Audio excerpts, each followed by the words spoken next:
സ്വാഗതം news and വ്യൂസിലേക്ക്. കല്ലും മുള്ളും കാനനപാതയും താണ്ടുന്ന മനുഷ്യൻ തേടുന്ന ചൈതന്യം അവനവനിൽ തന്നെയെന്ന് പഠിപ്പിക്കുന്ന തത്വമസി ദർശനം. വാവരന് നേർച്ചകൾ സമർപ്പിച്ച അയ്യനെ കാണാൻ പോകുന്ന മനുഷ്യരാണ് ഇന്ത്യ എന്ന മഹത്തായ സങ്കല്പത്തിന്റെ മതേതരത്തിന്റെ തന്നെ അടിവേരം. ഇതര മതസ്ഥർ തൊട്ടാൽ വെള്ളം പോലും അശുദ്ധമാകുന്ന നവോത്ഥാന കേരളത്തിൽ നിലവിളക്കുകൾ ദളിതൻ തൊടാതെ നിലത്ത് വെക്കുന്ന ഉത്തരാധുനിക യുഗത്തിൽ ക്ഷേത്രപ്രവേശന വിളംബരത്തിന് മുന്നേ അവർണനെന്ന് മുദ്രകുത്തപ്പെട്ടവന് വാതിൽ തുറന്ന ശബരിമലയും അവിടുത്തെ കൂട്ടായ്മകളും ഇന്നും ചിലരെ വിരളി പിടിപ്പിക്കുന്നത് ഇതേ കാരണങ്ങൾ കൊണ്ട് തന്നെയാണ്. ബ്രാഹ്മണ്യം മലകയറാൻ വൈകിയ ശബരിമലയെ ലോകത്തിന് മുന്നിൽ അവതരിപ്പിക്കേണ്ടത് ഈ കാലത്തിന്റെ കൂടി ആവശ്യമാണ്. കഴിഞ്ഞ മണ്ഡലകാലത്തിന് ശേഷം സൗകര്യങ്ങൾ ഒരുക്കിയതിൽ സർക്കാരിന് കൈയടിച്ചവർ ഇപ്പോൾ അതിനെയൊക്കെയും തള്ളിപ്പറയുന്നത് എന്തിനു വേണ്ടിയാകും? ഇനി അത്തരം പരാതികളുള്ളവരെ കേൾക്കാനും അത് പരിഹരിക്കാനും സംഘടിപ്പിക്കുന്ന കൂട്ടായ്മയെ ഈ വിധം ആക്ഷേപിക്കുന്നത് എന്തിനാണ്? തിരുവിതാംകൂർ ദേവസ്വം ബോർഡ് പ്ലാറ്റിനം ജൂബിലിയുടെ ഭാഗമായി സംഘടിപ്പിക്കുന്ന ഒരു പരിപാടിക്ക് ആ സംസ്ഥാനത്തെ സർക്കാർ പിന്തുണ പ്രഖ്യാപിക്കുന്നതിൽ എന്താണ് തെറ്റ്? ആഗോള അയ്യപ്പ സംഗമത്തെ രാഷ്ട്രീയവൽക്കരിക്കുന്നത് എന്തിനാണ്? ഈ വിഷയം ഇന്ന് ന്യൂസ് ആൻഡ് വ്യൂസ് ചർച്ച ചെയ്യുമ്പോൾ അതിഥികളായി ചേരുന്നവർ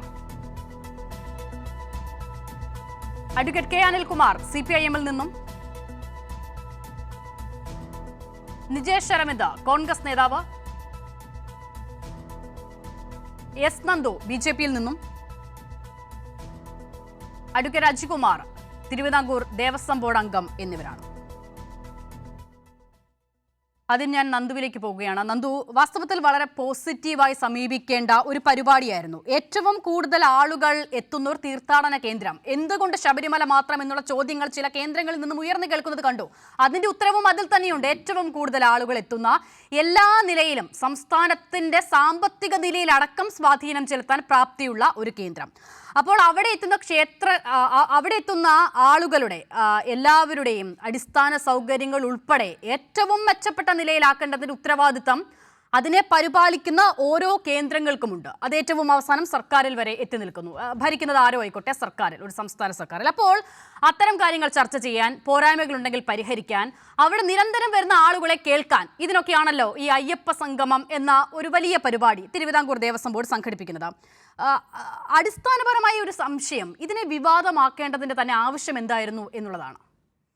ആദ്യം തന്നെ ഞാൻ ശബരിമല ശ്രീ ധർമ്മശാസ്താവിന് ഒരു പ്രത്യേക തരത്തിലുള്ളൊരു കഴിവുണ്ട്. അതായത് അദ്ദേഹത്തിനെ ഒരുപാട് തവണ കല്ലെറിഞ്ഞവർ അവർ തന്നെ പിൽക്കാലത്ത് ശബരിമല ശാസ്താവിൻ്റെ ഭക്തനായി മാറുന്നൊരു സാഹചര്യമുണ്ട്. ഞാൻ ഇപ്പോൾ ആലോചിക്കുകയായിരുന്നു, ശബരിമല യുവതീ പ്രവേശനം നടക്കുമ്പോൾ നവോത്ഥാനത്തിന് വേണ്ടിയിട്ട് ഘോരഘോരം പ്രസംഗിച്ച, ഘോരഘോരം വാർത്തകൾ കൊടുത്ത, ഘോരഘോരം അതിനു വേണ്ടിയിട്ട് പരിപാടികൾ നടത്തിയ കൈരളി ന്യൂസിൻ്റെ ഒരു അവതാരികയെ കൊണ്ട് ശബരിമല ശാസ്താവിൻ്റെ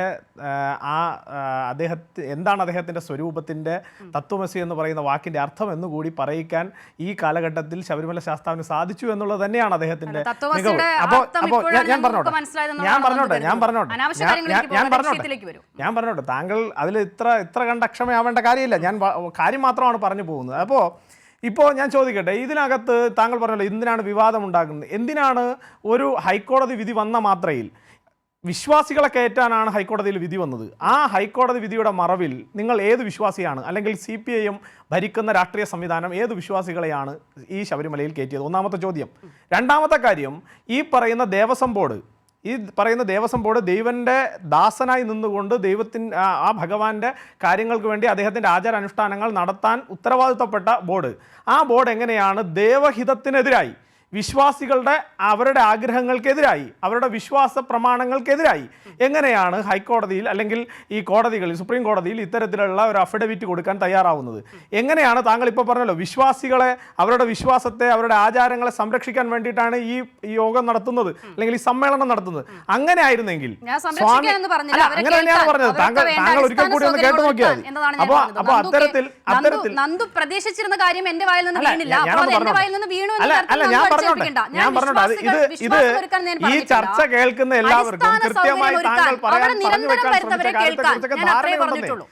ഞാനോ താങ്കളോ മാത്രമല്ലല്ലോ, നമ്മളെ കേൾക്കുന്ന നൂറുകണക്കിന് ആളുകളുണ്ട്. അവർക്ക് കൃത്യമായി ബോധ്യപ്പെട്ടിട്ടുണ്ട് എന്താണ് താങ്കൾ പറയാൻ ശ്രമിച്ചത്. അപ്പം ഞാൻ പറഞ്ഞു വന്നത്, ഇതിനകത്ത് ഈ ശബരിമലയുമായി ബന്ധപ്പെട്ട്, ശബരിമല ശ്രീധർമ്മശാസ്താവുമായി ബന്ധപ്പെട്ടിട്ട് ഇപ്പോൾ വിശ്വാസികളുടെ വിശ്വാസത്തെ വലിയ രീതിയിൽ മാനിക്കുന്നവർ, ഇപ്പോൾ താങ്കൾ തന്നെ താങ്കളുടെ ഇൻട്രോയിൽ പറഞ്ഞു, കേരളത്തിൻ്റെ സാമ്പത്തികപരമായിട്ടുള്ള ഉന്നമനം കൂടി അല്ലെങ്കിൽ ക്ഷേത്രത്തിൽ നിന്ന് കിട്ടുന്ന സാമ്പത്തികം കൂടി ഇതിന്റെ ഭാഗമാണ്. അത് തന്നെയാണ് സർക്കാർ ലക്ഷ്യം വെക്കുന്നത്. കേരളത്തിലെ ലക്ഷോപലക്ഷം വരുന്ന അയ്യപ്പ ഭക്തന്മാർ, അല്ലെങ്കിൽ ഇന്ത്യയിലെ ലക്ഷോപലക്ഷം വരുന്ന, അല്ലെങ്കിൽ ലോകത്തിലെ ലക്ഷോപലക്ഷം വരുന്ന അയ്യപ്പ ഭക്തന്മാർ കാണിക്കയിൽ നിക്ഷേപിക്കുന്ന വെള്ളിത്തുട്ടുകൾക്ക് വേണ്ടിയിട്ടാണ് ഇന്ന് വീണ്ടും ശബരിമല ശ്രീധർമ്മശാസ്താവിനെയും എടുത്ത് ഒരു പോസ്റ്റർ ചെയ്യാൻ വേണ്ടിയിട്ട് കേരളത്തിലെ CPM ഭരിക്കുന്ന സർക്കാർ തയ്യാറാവുന്നത്. പറഞ്ഞാൽ ഈ ആഗോള അയ്യപ്പ സംഗമത്തെ നിങ്ങൾ എതിർക്കുന്നത് എന്തിനാണ്? അതിനുള്ള ഉത്തരവാണ് ഞാൻ അതാ പറഞ്ഞത്. നിങ്ങൾ ആഗോള അയ്യപ്പ സംഗമം നടത്തുന്നതിന് മുൻപ് CPM ചെയ്യേണ്ടത് എന്താ? ഞങ്ങൾക്കൊരു തെറ്റുപറ്റി, ശരി, ഞങ്ങൾക്ക് അന്ന് ഈ യുവതി പ്രവേശനവുമായി ബന്ധപ്പെട്ട് ഞാൻ ചോദിക്കട്ടെ, ചെറിയ കാര്യമാണോ ചെയ്തത്? കേരളത്തിൽ കറുപ്പ് വസ്ത്രം അയ്യപ്പന്റെ സന്നിധി, അല്ല ഞാൻ ചോദിക്കട്ടെ, ആരാ? CPM-ന്റെ നേതാക്കന്മാരല്ലേ ആ നിലപാടെടുത്തത്? ഞാൻ താങ്കൾക്ക് വീഡിയോ അയച്ചു തരാം, താങ്കൾ കാണിക്കാൻ ധൈര്യമുണ്ടോ? നിങ്ങളുടെ മുഖ്യമന്ത്രി ഉൾപ്പെടെ ഈ ശബരിമല യുവതി പ്രവേശനത്തെ അനുകൂലിക്കുന്ന, ശബരിമല യുവതി പ്രവേശനം അതൊരു നവോത്ഥാനമാണ് എന്ന് പറഞ്ഞ ഒരുപാട് വീഡിയോകൾ ഞാൻ അയച്ചു തരാം. താങ്കൾ കാണിക്കാൻ ധൈര്യമുണ്ടോ? താങ്കളുടെ നേതാവായിട്ടുള്ള ഇപ്പോൾ നിലമ്പൂരിൽ നിങ്ങൾ കൊണ്ടുവന്ന് നിർത്തിയ സ്ഥാനാർത്ഥി ഉണ്ടല്ലോ, ആ സ്ഥാനാർത്ഥി പറഞ്ഞു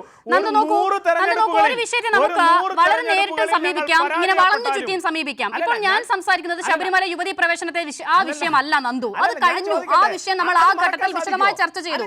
നന്ദു, എന്റെ ചോദ്യം, ആഗോള അയ്യപ്പ സംഗമത്തെ നിങ്ങൾ എതിർക്കുന്നത് എന്തിനാണ്? അപ്പോൾ താങ്കൾ CPM എന്ന് പറയുന്നു, അത് നടത്തുന്നത് CPIM അല്ല. എന്താണ് ഇപ്പോൾ നന്ദു തന്നെ പറഞ്ഞതുപോലെ വിശ്വാസികളുടെ സംരക്ഷണമാണ് ലക്ഷ്യമെങ്കിൽ അവരെ കൂടി കേൾക്കാനാണല്ലോ ഈ പരിപാടി നടത്തുന്നത്. അപ്പോൾ അതിനെ എതിർക്കുന്നത് എന്തിനാണ്? എന്റെ പ്രിയപ്പെട്ട ന്യൂസ് ലീഡർ, ഞാൻ താങ്കളോടൊന്ന് ചോദിക്കട്ടെ, ഇത്ര ധൃതിപ്പെട്ട് ഈ പറയുന്ന അല്ലെങ്കിൽ ഇത്തരത്തിലൊരു പരിപാടി സംഘടിപ്പിക്കുന്ന ദേവസ്വം ബോർഡോ അല്ലെങ്കിൽ ഈ സർക്കാരിന് നേതൃത്വം കൊടുക്കുന്ന പാർട്ടികളോ അല്ലെങ്കിൽ സർക്കാരോ തന്നെ എന്തുകൊണ്ട് ശബരിമലയിൽ സ്വാമിയെ ശരണമയ്യപ്പ എന്ന് വിളിച്ചവന്റെ വായിൽ ബൂട്ടിട്ട് ചവിട്ടിയ പോലീസ് ബൂട്ടിട്ട് ചവിട്ടിയപ്പോ അവന്റെ വിഷമങ്ങൾ കേൾക്കാൻ വന്നില്ല? എന്തുകൊണ്ട് കൈകൂപ്പിക്കൊണ്ട് ഞങ്ങളുടെ കുഞ്ഞു മാളികപ്പുറങ്ങൾ അമ്മമാരെ നിങ്ങൾ പോവരുത് എന്ന് പറഞ്ഞ് കരഞ്ഞപ്പോ ആ കുഞ്ഞു കണ്ണീരുകൾക്ക് എന്തുകൊണ്ട് അന്ന് സർക്കാർ കേൾക്കാൻ തയ്യാറായില്ല? എന്തുകൊണ്ട് സാധാരണപ്പെട്ട അമ്മമാർ, ഇന്ന് വരെ ഒരു കേസിൽ പോലും പ്രതിയാകാത്ത എന്റെ ഉൾപ്പെടെയുള്ള അമ്മമാർ, ഇറങ്ങി നിന്നുകൊണ്ട് ഈ നാട്ടിൽ ആചാര സംരക്ഷണത്തിന് വേണ്ടി സ്വാമിയെ ശരണമയ്യപ്പ എന്ന ആ ആചാരം സംരക്ഷിച്ച കുറെ ആളുകൾ ഉണ്ടായിരുന്നല്ലോ, അന്ന് അവർ പറഞ്ഞു സർക്കാരിനെതിരെ നിങ്ങൾ തെരുവിൽ ഇറങ്ങിക്കോളൂ എന്ന് പറഞ്ഞു. അത് കേട്ടിറങ്ങിയ കുറെ പാവങ്ങളുണ്ട്, ശരിയാണ് നന്ദു പറയുന്നത്. അതേ ആളുകൾ തന്നെ ഇന്ന് പറയുന്നുണ്ട് ആഗോള അയ്യപ്പ സംഗമത്തെ ഞങ്ങൾ പിന്തുണയ്ക്കുന്നുവെന്ന്. അപ്പോൾ അവർ പറയുന്നതാണോ ഈ സാധാരണക്കാരായ ആളുകൾ കേൾക്കേണ്ടത്? ഞാൻ കേട്ടില്ല അത്. ഇപ്പോൾ നന്ദു തന്നെ പറഞ്ഞതുപോലെ ഈ ആചാര സംരക്ഷകർ എന്ന് പറഞ്ഞ് ജനങ്ങളെ തെറ്റിദ്ധരിപ്പിച്ച് അവരെ തെരുവിൽ ഇറക്കിയിട്ടുള്ള ഒരുപാട് വിഭാഗങ്ങൾ അന്നും ഉണ്ടായിരുന്നു നന്ദു. അപ്പോൾ അതേ ആളുകളിൽ ഭൂരിഭാഗം ആളുകളും ഇപ്പോൾ ഇതാ ആഗോള അയ്യപ്പ സംഗമത്തെ പിന്തുണയ്ക്കുന്നുമുണ്ട്. അപ്പോൾ അവർ പറയുന്നതാണോ ഈ സാധാരണക്കാരായ ആളുകൾ കേൾക്കേണ്ടതെന്നുള്ളതാണ് എന്റെ ചോദ്യം. ആരാണ് അന്ന് ജനങ്ങളെ തെറ്റിദ്ധരിപ്പിച്ച് ആചാര സംരക്ഷണത്തിന് വേണ്ടി? അല്ല, ഇപ്പോൾ നന്ദു പറയുന്നത് പ്രകാരമാണെങ്കിൽ അന്ന് നന്ദു പറയുന്നത് ശബരിമല യുവതി പ്രവേശന വിഷയം വന്നപ്പോൾ ഏറ്റവും ആദ്യം സർക്കാർ നിലപാടിനെതിരെ രംഗത്തെത്തിയതായിരുന്നു NSS ആയിരുന്നു അല്ലെ? ആചാര സംരക്ഷണം എന്നുള്ള മട്ടിൽ എത്തിയത് NSS ആയിരുന്നു. ഇന്നിതാ അതേ NSS ഈ ആഗോള അയ്യപ്പ സംഗമത്തെ പിന്തുണയ്ക്കുന്നുണ്ട്. NSS ഉൾപ്പെടെയുള്ള ഒരുപാട് സംഘടനകൾ അങ്ങനെ തന്നെയാണ് നന്ദു. അപ്പോൾ എന്റെ ചോദ്യം ഇവർ പറയുന്നത് കേട്ടാണോ സർക്കാരിന്റെ നിലപാട് എന്താണ് അല്ലെങ്കിൽ വിശ്വാസികളുടെ നിലപാട് എന്താണെന്നുള്ള ഒരു വിഭാഗം തീരുമാനിക്കേണ്ടത്? താങ്കൾ NSS-ന്റെ പേര് കോട്ട് ചെയ്യുന്നത് അത് അറിയാൻ വേണ്ടിയിട്ട് തന്നെയാണ് ചോദിച്ചത്. കാരണം NSS-ന്റെ ജനറൽ സെക്രട്ടറി ഒരു പത്രക്കുറിപ്പ് ഇറക്കിയിട്ടുണ്ട്, താങ്കൾ അത് വായിച്ചായിരുന്നു? ആ പത്രക്കുറിപ്പിൽ അവർ കൃത്യമായി പറയുന്നുണ്ട്, ഞങ്ങൾ ഇതിന് പിന്തുണ കൊടുക്കുകയല്ല, ഞങ്ങൾ ഈ വിശ്വാസികളുടെ വിശ്വാസത്തെ സംരക്ഷിക്കുന്ന ഏത് നിലപാടിനും ഒപ്പമാണ്. പക്ഷേ യുവതി പ്രവേശനത്തെ ഒരു കാരണവശാലും ഞങ്ങൾ അംഗീകരിക്കുന്നില്ല.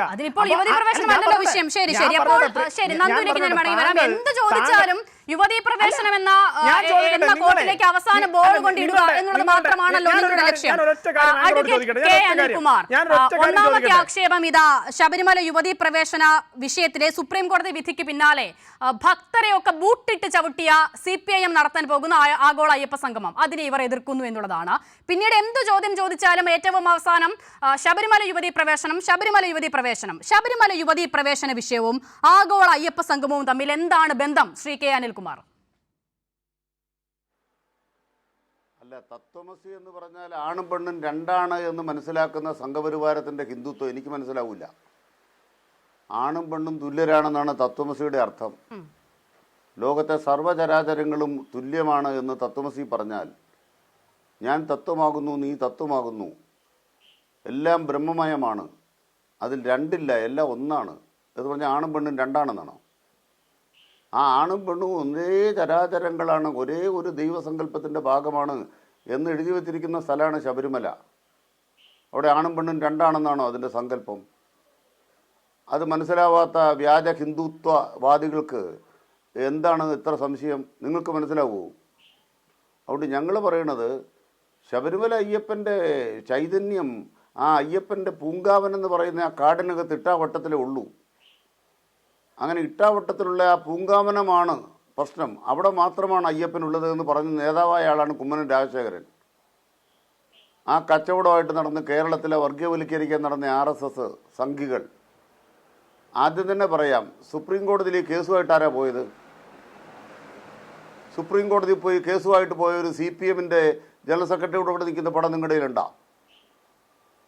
സുപ്രീം കോടതി കേസുമായിട്ട് പോയൊരു BJPയുടെ ഡൽഹിയിലെ പ്രചാരകന്മാരല്ലേ? ഡൽഹിയിലെ മഹിളാ മോർച്ചയുടെ നേതാക്കന്മാരല്ലേ?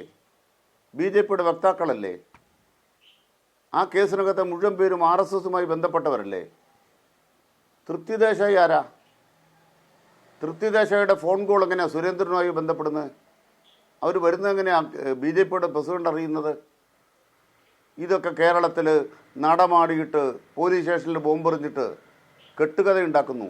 എന്താ അയ്യപ്പനെ ചവിട്ടി? ഓ, അത് വ്യാജമായിരുന്നു. വ്യാജമായിട്ടുണ്ടായതിന് അന്ന് കേസെടുത്തിട്ടുണ്ട് കേട്ടോ. അയ്യപ്പൻ്റെ ഒരു വിഗ്രഹം വെച്ച് ഒരാളെ ചവിട്ടി എന്ന് പറഞ്ഞിട്ട് ഒരു വ്യാജ ഫോട്ടോ ഉണ്ടാക്കി പ്രചരിപ്പിച്ചൊരുത്തൻ, ഒരു സംഘപരിവാരം. കുറേ നാൾ കളിച്ചില്ലേ നിങ്ങൾ? സുവർണാവസര എന്ന് പറഞ്ഞാൽ ശ്രീധരൻപിള്ളയുടെ പരിപാടി നിർത്താറായില്ലേ നിങ്ങൾക്ക്? അതുകൊണ്ട് ഒന്നാമതായി പറയാൻ ആഗ്രഹിക്കുന്നത്, ശബരിമലയുമായി ബന്ധപ്പെട്ട് സ്ത്രീ പ്രവേശനത്തെ വിവാദത്തിലാക്കാൻ ശ്രമിച്ചത് സംഘപരിവാരമാണ്. 2, ആ സുപ്രീം കോടതി വിധിയെ പിന്തുണച്ചത് RSS ആണ്. സ്ത്രീകൾക്കിനി മല ചവിട്ടാം എന്ന് പറഞ്ഞത് ജന്മഭൂമി പത്രമാണ്. കത്തിക്കാവോ? സ്ത്രീകൾക്കിനി മല ചവിട്ടാം, ജന്മഭൂമി കത്തിക്കുമോ BJPയുടെ നേതാവ്? എന്നിട്ട് ആളുകൾക്കിടെ വികാരം ഉണ്ടാക്കാമെന്ന് കണ്ടപ്പോൾ കളം മാറ്റിയിട്ട് ഇടതുപക്ഷ ജനാധിപത്യത്തിലൂടെ സർക്കാരിനെതിരെ നുണ പറയാൻ ഇറങ്ങി തിരിച്ചിരിക്കുന്നു. CPMൻ്റെ ഒരാളും ശബരിമല പോയില്ല. CPMൻ്റെ കുടുംബങ്ങളിൽപ്പെട്ട ഒരൊറ്റയാളെയും ശബരിമലയിലേക്ക് വനിതകളെ ഞങ്ങൾ അയച്ചിട്ടില്ല. സുപ്രീം കോടതിയിൽ ഇതുമായി ബന്ധപ്പെട്ട് കേസ് വന്നപ്പോൾ സുപ്രീം കോടതി എന്താ ചെയ്തത്? റിവ്യൂ പെറ്റീഷൻ വാദം കേൾക്കുന്നു. അപ്പോൾ കോടതി ചോദിക്കുകയാണ്, ഇതുവരെ വിധി നടപ്പായില്ലേ? ഇതുവരെ വിധി നടപ്പായില്ലേ? കേരളത്തിൽ സർക്കാരില്ലേ? സ്റ്റേ ഉണ്ടോ? സ്റ്റേ ഇല്ല. പിന്നെ അത് കഴിഞ്ഞ് എന്ത് സംഭവിച്ചു? ഇതെല്ലാം കഴിഞ്ഞ് മകരവിളക്കെല്ലാം കഴിഞ്ഞ് കുറേ കാലം കഴിഞ്ഞപ്പോൾ അവിടുത്തെ ജഡ്ജിമാർ കാലുമാറി കാണും. ഇപ്പോൾ അത് വേറൊരു ബെഞ്ചിൻ്റെ പരിഗണനയിലാണ്, ലാർജർ ബെഞ്ചിൻ്റെ പരിഗണനയിലാണ്. ആ കേസ് വരുമ്പോൾ ബാക്കി നോക്കാവുന്നേ. അതുവരെ ലോകത്തെ ശബരിമല ഭക്തന്മാർക്ക് ശബരിമല വരണ്ടേ? ഇപ്പോൾ ഒരു ദിവസം 1 ലക്ഷം പേരാണ് വരുന്നത്. നമുക്ക് 2 ലക്ഷം പേരെ ആക്കാൻ എന്ത് വേണം? അത്രയുള്ള ചോദ്യം. ലോകത്തിപ്പോൾ ഒരു 30 ദിവസമോ 40 ദിവസമോ ശബരിമല തുറന്നിരുന്നാൽ 40 ലക്ഷം പേരെ ഉൾക്കൊള്ളും. നമുക്ക് 1 കോടി പേർക്ക് വന്നു പോകാൻ സൗകര്യം ഉണ്ടാക്കണം. അതിനെന്നാ വേണം? അതിന് ശബരിമലയ്ക്ക് വേണ്ടി സഹായം കിട്ടുന്ന എവിടെ നിന്നൊക്കെയുണ്ടോ സഹായം വാങ്ങിക്കും. ആ പൈസ സർക്കാരിന് കൊടുക്കാനാ? ഇവിടെ ഒരു സംഘപരിവാരം പറഞ്ഞല്ലോ സർക്കാരിനാണെന്ന്. കേരളത്തിലെ കോവിഡ് കാലത്ത് ക്ഷേത്രങ്ങൾ അടഞ്ഞു കിടന്നപ്പോൾ എത്ര കോടിയാണ് കേരളത്തിലെ ഖജനാവിൽ നിന്ന് ക്ഷേത്രങ്ങൾ കൊടുത്തത്, ദേവസ്വം ബോർഡിന് കൊടുത്തത്? ഒരു ദേവസ്വം ബോർഡിനും ആ ദേവസ്വം ബോർഡിൽ നിന്ന് പണം കേരള സർക്കാരിന് വാങ്ങുന്നില്ല. അത് UDFൻ്റെ കാലത്ത് വാങ്ങിച്ചിട്ടില്ല, LDFൻ്റെ കാലത്ത് വാങ്ങിച്ചിട്ടില്ല. നിങ്ങൾ എത്ര നാളായി കച്ചവടം നടത്തിക്കൊണ്ടിരിക്കുന്നു? നിങ്ങൾ ശബരിമല സമരം നടത്തുമ്പോൾ ഞാനൊരു അനുഭവം പറയാം. ഏറ്റുമാനൂർ അമ്പലത്തിൻ്റെ മുമ്പിൽ ആ കാണിക്കവഞ്ചിയുടെ മേലെ നിങ്ങൾ സ്റ്റിക്കർ ഒട്ടിച്ചു, ഇനി പണം നിക്ഷേപിക്കരുത്. അതിൻ്റെ മുകളിൽ സെലോ ടേപ്പ് ഒട്ടിച്ചു, കാണിക്കേണ്ട പറ്റുന്നില്ല. അവിടെ നാമജപ സമരം എന്ന് പറഞ്ഞാൽ RSSകാർ ചെയ്തത് എന്താ? കാണിക്ക സഞ്ചി ഇടരുത്, കാണിക്കവഞ്ചിയിൽ പൈസ ഇടരുത്. കേരളത്തിലെ ക്ഷേത്രങ്ങളിൽ പടുതിരി കത്തും, വിഗ്രഹങ്ങളുടെ മുമ്പിൽ ഇനി കരിതിരി കത്തും എന്ന് കരുതിയില്ല സംഘപരിവാരം? പിണറായി വിജയൻ എന്ന് പറയുന്ന മുഖ്യമന്ത്രിയും LDFും കേരളത്തിലുള്ളതുകൊണ്ട് ഒരൊറ്റ അമ്പലത്തിലും പടുതിരി കത്തിയില്ല കേട്ടോ കോവിഡ് കാലത്തും. അതുകൊണ്ട് അതിനെ ഏറ്റവും ശക്തമായിട്ട് മുന്നോട്ട് കൊണ്ടുപോകാൻ തന്നെയാണ് ഉദ്ദേശിക്കുന്നത്. അതുകൊണ്ട് വിശ്വാസമുള്ളവരുടെ വിശ്വാസം കൂടെ പരിരക്ഷിക്കാൻ ബാധ്യതപ്പെട്ട ഒരു ഭരണഘടനാപരമായി പ്രവർത്തിക്കുന്ന ഒരു മതനിരപേക്ഷ സർക്കാർ എല്ലാവരുടെയും വിശ്വാസം സംരക്ഷിക്കുന്നു. അതിൽ സംഘപരിവാറിൻ്റെ വിഷമം എന്താണെന്നറിയോ? അപ്പുറം ഒരു വാവരിരിപ്പുണ്ട്, വാവര് സ്വാമി ഇരിപ്പുണ്ട്. അയ്യപ്പനെ പുകച്ച് പുറത്തിയാടിക്കുമ്പോൾ ആ പുറത്തിയാടി അയ്യപ്പന് രക്ഷയായത് വാവര് സ്വാമി എന്നാണ് നമ്മളെല്ലാം കൊച്ചിലെ കേൾക്കുന്നത്, അമ്മൂമ്മമാർ പറഞ്ഞ് നമ്മൾ കേട്ടത്. ഇവർ പുതിയ വ്യാഖ്യാനം ഉണ്ടാക്കുകയാണ്. വാപൂരസ്വാമി വന്നിരിക്കുന്നു. എവിടുന്ന് വാപൂരസ്വാമി? അമിത്ഷാ വാപൂരിനെ ചുമന്നുകൊണ്ട് വന്നിരിക്കുകയാണ്. അമിത്ഷായുടെ വാപൂരിന് എവിടുന്ന് വന്നു? അമിത്ഷാ വാപൂരിനെ ചുമന്നുകൊണ്ടിരുന്ന ശബരിമലയെ തകർക്കാനാണ്. അതുകൊണ്ട് ശബരിമല നല്ലൊരു വിമാനത്താവളം വേണം, നല്ലൊരു തീവണ്ടിപ്പാത വേണം. ആ തീവണ്ടിപ്പാതയ്ക്ക് മോദി കാശ് തരുമോ? ആദ്യം അത് വർത്താനം പറ. ഇന്ത്യയെ തീവണ്ടിപ്പാത ഉണ്ടാക്കുന്നെങ്കിൽ കേന്ദ്ര സർക്കാരല്ലേ ഉണ്ടാക്കേണ്ടത്? അയ്യപ്പന് തീവണ്ടിപ്പാത വേണമെങ്കിൽ പിണറായി പൈസ കൊടുത്തോണം. ഇതല്ലേ മോദി പറയണത്? ഇതൊക്കെ ചോദിക്കാതിരിക്കാൻ വേണ്ടി അയ്യോ ഈ ശബരിമല അയ്യപ്പൻ, ഞങ്ങൾ ഭക്തന്മാർ, നിങ്ങളൊരു ഭക്തന്മാർ, നിങ്ങൾ കള്ളന്മാരാണ്. നരേന്ദ്രമോദിയാണ് ഒന്നാമത്തെ കള്ളൻ, കള്ളഭക്തൻ.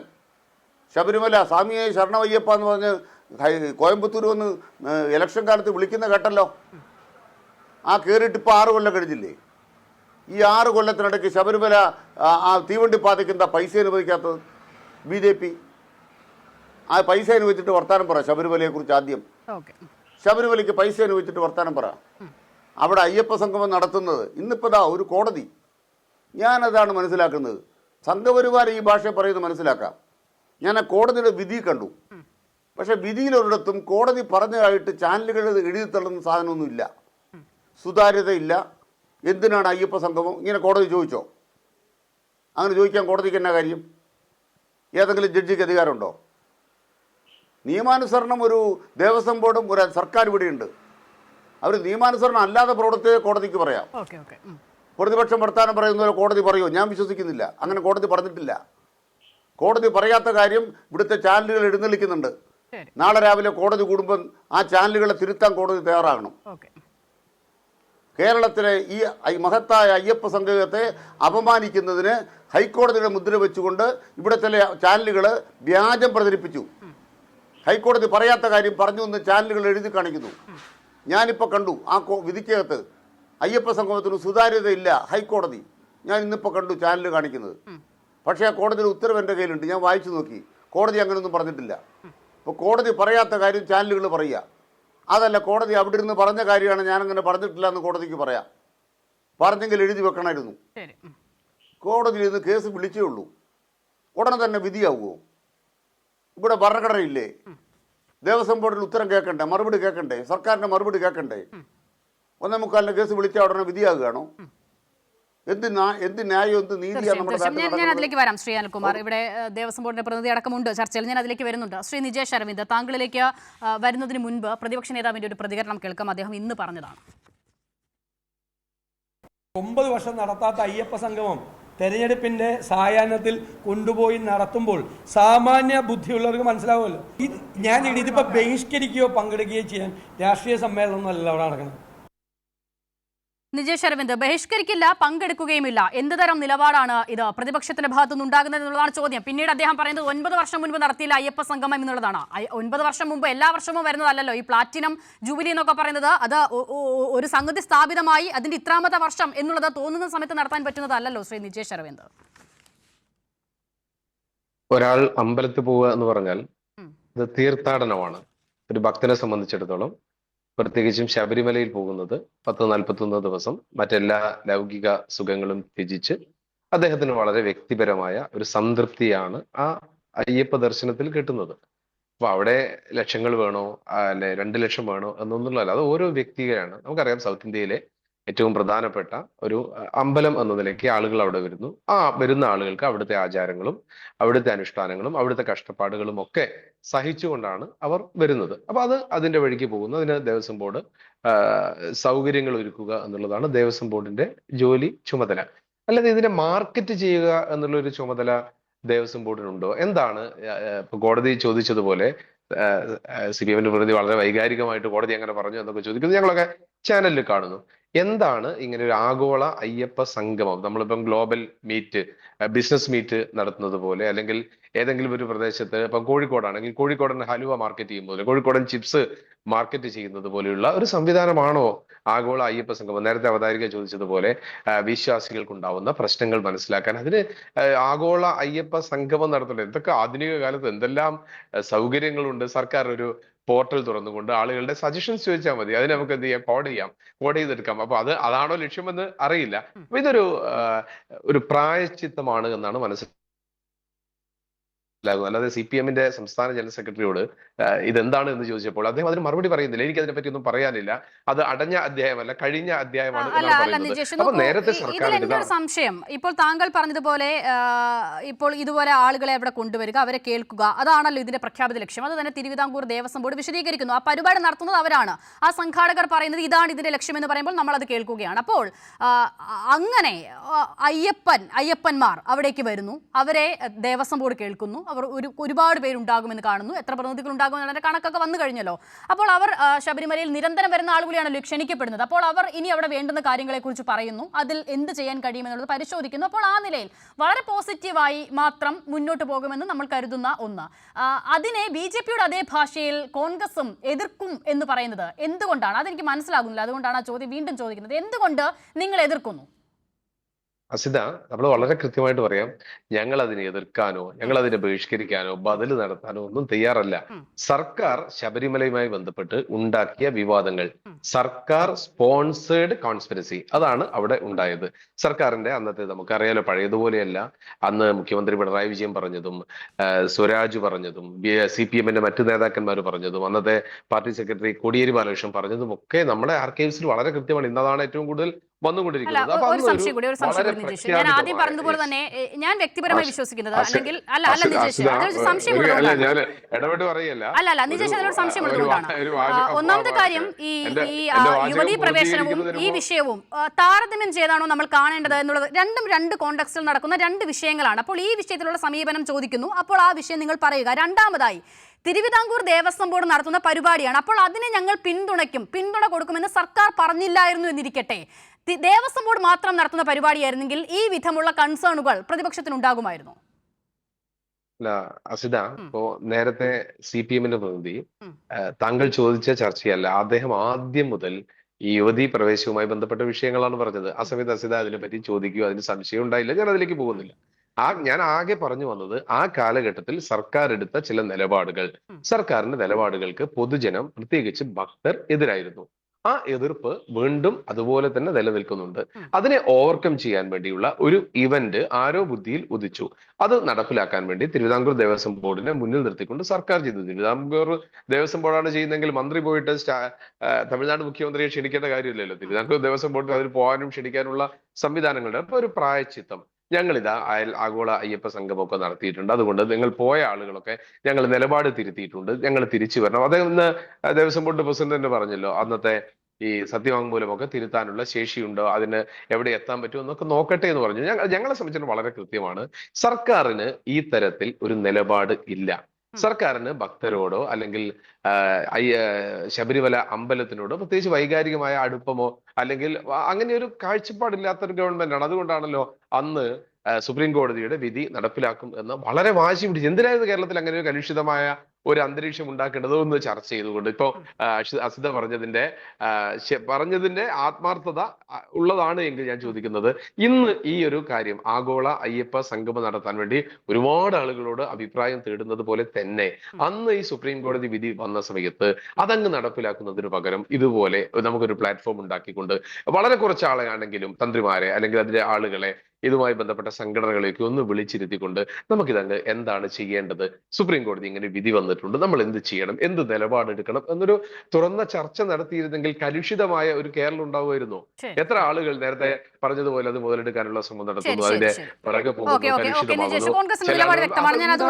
പക്ഷെ കോൺഗ്രസും ഇന്ത്യയിലെ പല സംസ്ഥാനങ്ങളും ഭരിക്കുന്ന പാർട്ടിയാണ്. ചില കോടതി വിധികൾ വരുമ്പോൾ നിങ്ങൾ ആ രീതിയിൽ ഇങ്ങനെ ആളുകളെയൊക്കെ വിളിച്ചിരുത്തി കോടതി വിധി ഇതാണല്ലോ, നമ്മൾ ഇതിൽ എന്ത് തീരുമാനം എടുക്കണം എന്ന് ചർച്ച ചെയ്ത് തീരുമാനിക്കുകയാണോ എന്ന് ചെയ്യുന്നത് എന്നുള്ള ചോദ്യം അങ്ങേക്ക് സ്വയം ചോദിക്കാവുന്നതാണ്. ഞാൻ മടങ്ങി വരാം.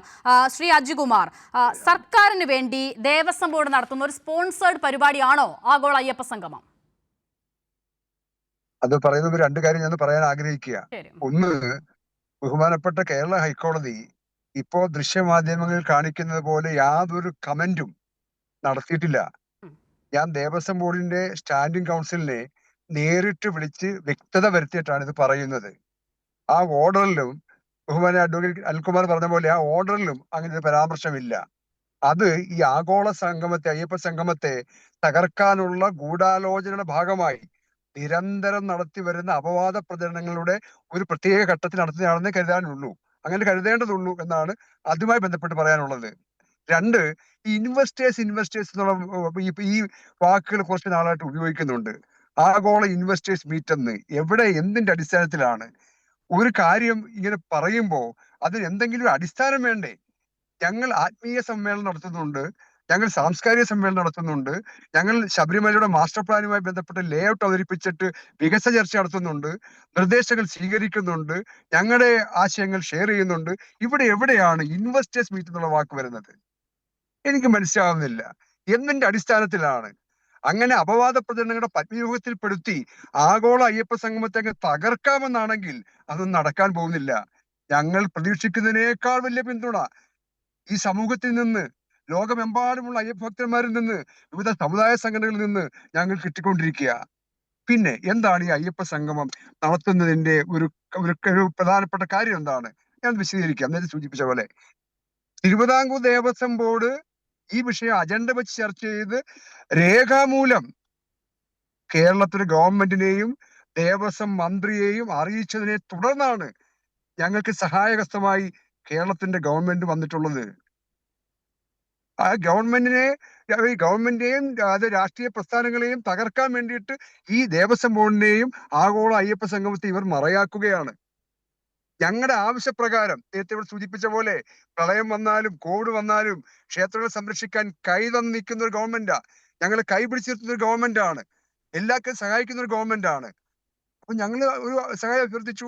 വിദേശ പ്രതിനിധികൾ വരണം, വിദേശ നയതന്ത്ര പ്രതിനിധികൾ വരണം, അന്യ സംസ്ഥാനത്തെ മന്ത്രിമാർ വരണം, കഴിയുമെങ്കിൽ മുഖ്യമന്ത്രിമാർ വരണം. ഇപ്പൊ ഡൽഹിയിലെ ലഫ്റ്റനന്റ് ഗവർണർ വരാമെന്ന് സംബന്ധിച്ചിട്ടുണ്ട്, സക്സേന അദ്ദേഹം വരാമെന്ന് സംബന്ധിച്ചിട്ടുണ്ട്. അപ്പൊ ഞങ്ങൾക്ക് ഒരു സുരക്ഷാ സംവിധാനം ഉണ്ടാകണം, ഒരു സഹായം ഗവൺമെന്റ് വേണ്ടേ? അപ്പൊ അതിന് തെറ്റായി വ്യാഖ്യാനിക്കുക. തിരുവിതാംകൂർ ദേവസ്വം ബോർഡിന്റെ പ്ലാറ്റിനം ജൂബിലി വർഷമാണ്. ദേവസ്വം ബോർഡ് രൂപീകൃതമായിട്ട് 7.5 പതിറ്റാണ്ട് പിന്നിടുകയാണ്. അതിന്റെ ഭാഗമായി കഴിഞ്ഞ 10 മാസമായി ഒട്ടേറെ പുതിയ വികസന പദ്ധതികൾ ഞങ്ങൾ നടപ്പിലാക്കി വരികയാണ്. ഞങ്ങൾ മലേഷ്യയിലും സിംഗപ്പൂരിലും അയ്യപ്പ ഭക്തന്മാരുടെ സംഗമത്തിൽ പങ്കെടുക്കാൻ ഞങ്ങൾ പോയവരാണ്. അവിടെ അവർ ഉന്നയിച്ച ഒരു ആവശ്യമുണ്ട്. അവർ പ്രധാനമായിട്ടും അച്ചൻകോവിൽ, ആര്യങ്കാവ് ഒക്കെ വരുമ്പോ അവിടെ ഉണ്ടാകുന്ന പ്രശ്നങ്ങൾ, വിമാനത്തിൽ ഇരുമുടിക്കെട്ടുമായി വരുമ്പോൾ ഉണ്ടാകുന്ന പ്രശ്നങ്ങൾ, ക്ഷേത്രത്തിൽ ദർശനത്തിൽ വരുമ്പോൾ അടിസ്ഥാനപരമായി ഉണ്ടാകുന്ന പ്രശ്നങ്ങൾ, അതെല്ലാം ശ്രദ്ധയപ്പെടുത്തി. എന്നിട്ട് അവർ ഞങ്ങളോട് ആവശ്യപ്പെട്ടു, ഞങ്ങൾക്ക് ഇതെല്ലാം അവതരിപ്പിക്കാൻ ഒരു വേദി വേണം, ഞങ്ങളെ ഒന്ന് കേൾക്കണം. ശ്രീ അജികുമാർ, ഞാൻ അതിന്റെ ഇടയ്ക്കൊന്ന് ഇടപെട്ട് ചോദിച്ചോട്ടെ. ഇവിടെ കോൺഗ്രസ് പ്രതിനിധി പറയുന്നത് അങ്ങനെ കേൾക്കാൻ വേണ്ടി ഇവരെയൊക്കെ വിളിച്ചു കൂട്ടണം, ഒരു പോർട്ടൽ തുറന്നാൽ പോരായിരുന്നു എന്നാണ്. അതാണ് ഞാൻ പറഞ്ഞത്. ഇവരോട് അയ്യപ്പനോട് എന്തെങ്കിലും ഒരു ഭക്തിയുള്ളവരാണെങ്കിൽ ഈ അയ്യപ്പ സംഗമത്തെ തകർക്കാൻ ശ്രമിക്കത്തില്ല. ഇവർ അല്പമെങ്കിലും ഭക്തി ഉണ്ടെങ്കിൽ, ഭക്തിയില്ല. ഇവരെ ഈ ഭക്തിയെ രാഷ്ട്രീയമായിട്ടുള്ള ഒരു എൻഗാഷ് ചെയ്യാൻ, മുതലെടുക്കാൻ വേണ്ടിയിട്ട് ഉപയോഗിക്കുന്നത് മാത്രമേ ഉള്ളൂ. ഞാൻ ചോദിച്ചോട്ടെ, ആ ഭക്തർ അവിടെ വന്ന് ഞങ്ങളുടെ ലക്ഷ്യം തന്നെ ആഗോള തീർത്ഥാടന കേന്ദ്രമായി ഈ ശബരിമലയെ മാറ്റുക എന്നുള്ളതാണ്. നേരത്തെ സൂചിപ്പിച്ച പോലെ ജാതിപത ഭേദമില്ലാതെ എല്ലാവർക്കും വന്ന് ദർശനം ചെയ്യാൻ കഴിയുന്ന മഹത്തായ ഒരു കേന്ദ്രമാണ് ശബരിമല. അതിനെ ഒരു ആഗോള തീർത്ഥാടന കേന്ദ്രമായി മാറ്റുക എന്നുള്ള ഉദ്ദേശം മാത്രമാണ് ദേവസ്വം ബോർഡിനുള്ളത്. അതിനെല്ലാവരും നിർദ്ദേശം സ്വീകരിക്കാൻ വേണ്ടി ഒരു സംഘം ഉണ്ടാക്കുന്നത് എന്താണ്? നിങ്ങൾ ഇത്രയും അസംതൃപ്തി കാണിക്കുന്നത്? മുൻപ് വിവിധ കോണുകളിൽ നിന്ന് അങ്ങനെ ആവശ്യം ഉണ്ടായിട്ടുണ്ടായിരുന്നല്ലോ. ഇപ്പോൾ താങ്കൾ പറഞ്ഞതുപോലെ വിദേശ പ്രതിനിധികൾ അടക്കം പങ്കെടുക്കുന്നു എന്നുള്ളത് നമ്മൾ അറിയുകയാണ്. അപ്പോൾ അങ്ങനെ വിവിധ കോണുകളിൽ നിന്നും ഞങ്ങളെ കേൾക്കാൻ ഒരു ഇടം വേണം എന്നുള്ള ആവശ്യം അയ്യപ്പ ഭക്തർ ഉന്നയിച്ചിരുന്നു എന്നാണോ? തീർച്ചയായിട്ടും. ഞാൻ പറഞ്ഞല്ലോ, മലേഷ്യയിൽ അടക്കം ഇല്ല സിംഗപ്പൂരിൽ അടക്കമുള്ള ഭക്തജനങ്ങളുടെ കൂട്ടായ്മ, അവിടെ അയ്യപ്പ ക്ഷേത്രമുണ്ട്, അവിടെ അയ്യപ്പ സംഘടനകളുണ്ട്. അവർ ഞങ്ങൾ രേഖാമൂലം ആവശ്യപ്പെട്ടതാണ്. നേരിട്ടും രേഖാമൂലം ആവശ്യപ്പെട്ട് ഞങ്ങളെ ഒന്ന് കേൾക്കാൻ ഒരു വേദി ഉണ്ടാക്കണം. ലോകമെമ്പാടുമുള്ള അയ്യപ്പ ഭക്തന്മാരുടെ ഒരു പരിച്ഛേദമാണ് സെപ്റ്റംബർ 20-ന് വരാൻ പോകുന്നത്. ഞങ്ങൾ ശബരിമലയും അനുബന്ധ പ്രദേശവുമായി ബന്ധപ്പെട്ട വികസന രേഖകൾ അവതരിപ്പിക്കും, മാസ്റ്റർ പ്ലാനുമായി ബന്ധപ്പെട്ട ലേ ഔട്ടുകൾ അവതരിപ്പിക്കും. ഇപ്പോ സൂചിപ്പിച്ച പോലെ ശബരിമല എയർപോർട്ട്, ശബരി റെയിൽപാത, ഇതെല്ലാം യാഥാർത്ഥ്യമാക്കണം. ബഹുമാനപ്പെട്ട മന്ത്രി ഞങ്ങളുടെ അഭ്യർത്ഥന പ്രകാരം, ബഹുമാനപ്പെട്ട ദേവസ്വം മന്ത്രി വി എൻ വാസവൻ മുൻകൈ എടുത്തിട്ടാണ് ഇപ്പൊ റോപ്പ് വേ വരാൻ പോകുന്നത്. ശബരിമലയുടെ വികസനത്തിന് നാഴികക്കല്ലാണ് റോപ്പ് വേ വന്നാൽ. അതിനാവശ്യമായ ഭൂമി എല്ലാം കൈമാറ്റം ചെയ്ത് കഴിഞ്ഞിരിക്കുകയാണ്. 2 വർഷത്തിനുള്ളിൽ യാഥാർത്ഥ്യമായാൽ ട്രാക്ടറുകളെല്ലാം നമുക്ക് ഒഴിവാക്കാൻ പറ്റും, ചരക്ക് ഗതാഗതം സുഗമമാക്കാൻ പറ്റും. അങ്ങനെ ഈ ശബരിമല ഞാൻ നേരത്തെ സൂചിപ്പിച്ച പോലെ ഒരു ആഗോള അവതരിപ്പിക്കാൻ വേണ്ടി, തത്വമസി സന്ദേശം അവിടേക്ക് സന്നിവേശിപ്പിക്കാൻ വേണ്ടി ഞങ്ങൾ നടത്തുന്ന പരിശ്രമങ്ങളെ തകർക്കാൻ ശ്രമിക്കുന്നു. ശരി ശരി ശ്രീ അജുകുമാർ, ഞാൻ മടങ്ങി വരാം. അദ്ദേഹം ഒരു യാത്രയിലാണ്, അതിന്റെ ചെറിയ റേഞ്ച് പ്രശ്നങ്ങൾ ഉണ്ടാകുന്നുണ്ട്. ഞാൻ മടങ്ങി വരാം താങ്കളിലേക്ക്. നന്ദു, ശ്രീ അജുകുമാർ തിരുവിതാംകൂർ ദേവസ്വം ബോർഡ് അംഗമാണ്. അദ്ദേഹം വളരെ ക്രിയാത്മകമായി തന്നെ വിശദീകരിച്ചു. ഇപ്പോൾ ഇപ്പോൾ താങ്കൾ പറഞ്ഞതുപോലെ ഏതെങ്കിലും ഒരു വാർത്താ സമ്മേളനം വിളിച്ച് സർക്കാർ പ്രതിനിധികൾ വന്നിരുന്ന് ഞങ്ങൾ ഇങ്ങനെ ഒന്ന് സംഗമം നടത്തുമെന്നങ്ങ് പ്രഖ്യാപിക്കുകയായിരുന്നില്ല. അതിന് പിന്നിൽ നടന്ന കാര്യങ്ങൾ, നിരന്തരമായി ഉണ്ടായ ആവശ്യങ്ങൾ, തിരുവിതാംകൂർ ദേവസ്വം ബോർഡ് സർക്കാരിനെ സമീപിച്ച ശേഷം പിന്തുണ അഭ്യർത്ഥിച്ച കാര്യം, അപ്പോൾ ഈ നിലയിൽ കൂട്ടായി സർക്കാർ പിന്തുണ പ്രഖ്യാപിക്കുന്നു. ബാക്കി നമ്മൾ കണ്ടതാണ്. അപ്പോൾ ഞാൻ നിജേഷിനോട് ചോദിച്ച ചോദ്യം നന്ദുവിനോട് ആവർത്തിക്കുകയാണ്. തിരുവിതാംകൂർ ദേവസ്വം ബോർഡ് നടത്തുന്ന പരിപാടി എന്നുള്ളത് അതിൽ സർക്കാരിന്റെ പിന്തുണ ഇല്ലായിരുന്നുവെങ്കിൽ BJP ഉൾപ്പെടെ ഈ നിലയിൽ പ്രതിഷേധം അല്ലെങ്കിൽ നടത്തില്ല എന്നുള്ള രീതിയിലൊക്കെ പറയുമായിരുന്നു. ഇപ്പോൾ അജുകുമാർ തന്നെ വിശദീകരിക്കുന്നുണ്ട്. അപ്പോൾ ഇതൊക്കെ കേൾക്കുമ്പോൾ തോന്നുന്നില്ലേ നന്ദു, എന്തിനാണ് ഈ വിവാദം തന്നെയെന്ന് തോന്നുന്നില്ലേ? ഇതിനകത്ത് ഒന്ന് ഞാൻ ആദ്യം തന്നെ അവതാരികയോട് പറയുന്നത്, താങ്കൾ ഒരു നിലപാട് എടുക്കണം. അതായത് ഒന്ന്, ഞാൻ സംസാരിച്ചപ്പോഴെല്ലാം താങ്കൾ ഇടപെട്ടു. CPM-ന്റെ പ്രതിനിധി 7.46 മിനിറ്റ് സംസാരിച്ചപ്പോൾ ഒരു ഇൻറ്ററപ്ഷൻ പോലും താങ്കളുടെ ഭാഗത്തുനിന്ന് ഉണ്ടായില്ല. ഇപ്പോൾ ശ്രീ അജികുമാർ സംസാരിച്ചപ്പോൾ ഒരു പ്രാവശ്യം താങ്കൾ ഇടപെട്ടു. ബാക്കി മുഴുവൻ സമയം ഏതാണ്ട് ഒരു 6 മിനിറ്റോളം അദ്ദേഹത്തിനും അവസരം കൊടുത്തു. അപ്പോൾ തിരിച്ച് ഞാൻ സംസാരിക്കുമ്പോഴും താങ്കൾ ആ ഒരു ജനാധിപത്യ മര്യാദ ജനാധിപത്യ മര്യാദയൊക്കെ കാണിക്കാൻ നന്ദു. പക്ഷേ ഇങ്ങനെ സമയം നോക്കി ഓരോരുത്തർക്ക് സംസാരിക്കാൻ സമയം കൊടുക്കാൻ ഇത് സെമിനാർ അല്ലല്ലോ, സംവാദമാണ്. ചിലപ്പോൾ ഇടപെടേണ്ടി വരും. അല്ല, താങ്കൾ ഞാൻ പറഞ്ഞപ്പോൾ യുവതീ പ്രവേശനം പറഞ്ഞു എന്നുള്ളതായിരുന്നു എൻ്റെ പേരിൽ താങ്കൾ ചാർത്തിയ കുറ്റം. ഈ പറയുന്ന CPM-ന്റെ പ്രതിനിധി ആദ്യം മുതൽ അവസാനം വരെ പറഞ്ഞതാണ്.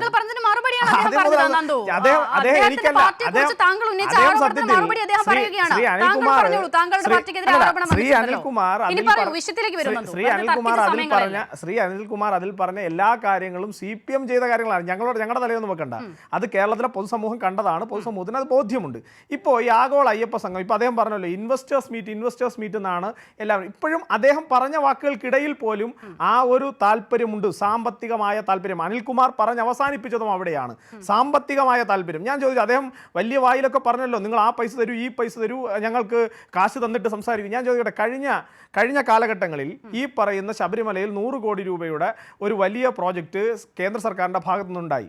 എത്ര കോടി രൂപയാണ് സർക്കാർ ചെലവഴിച്ചത്? എത്ര കോടി രൂപയാണ് ലാപ്സ് ആയത്? കണക്കുണ്ടോ അനിൽകുമാറെ?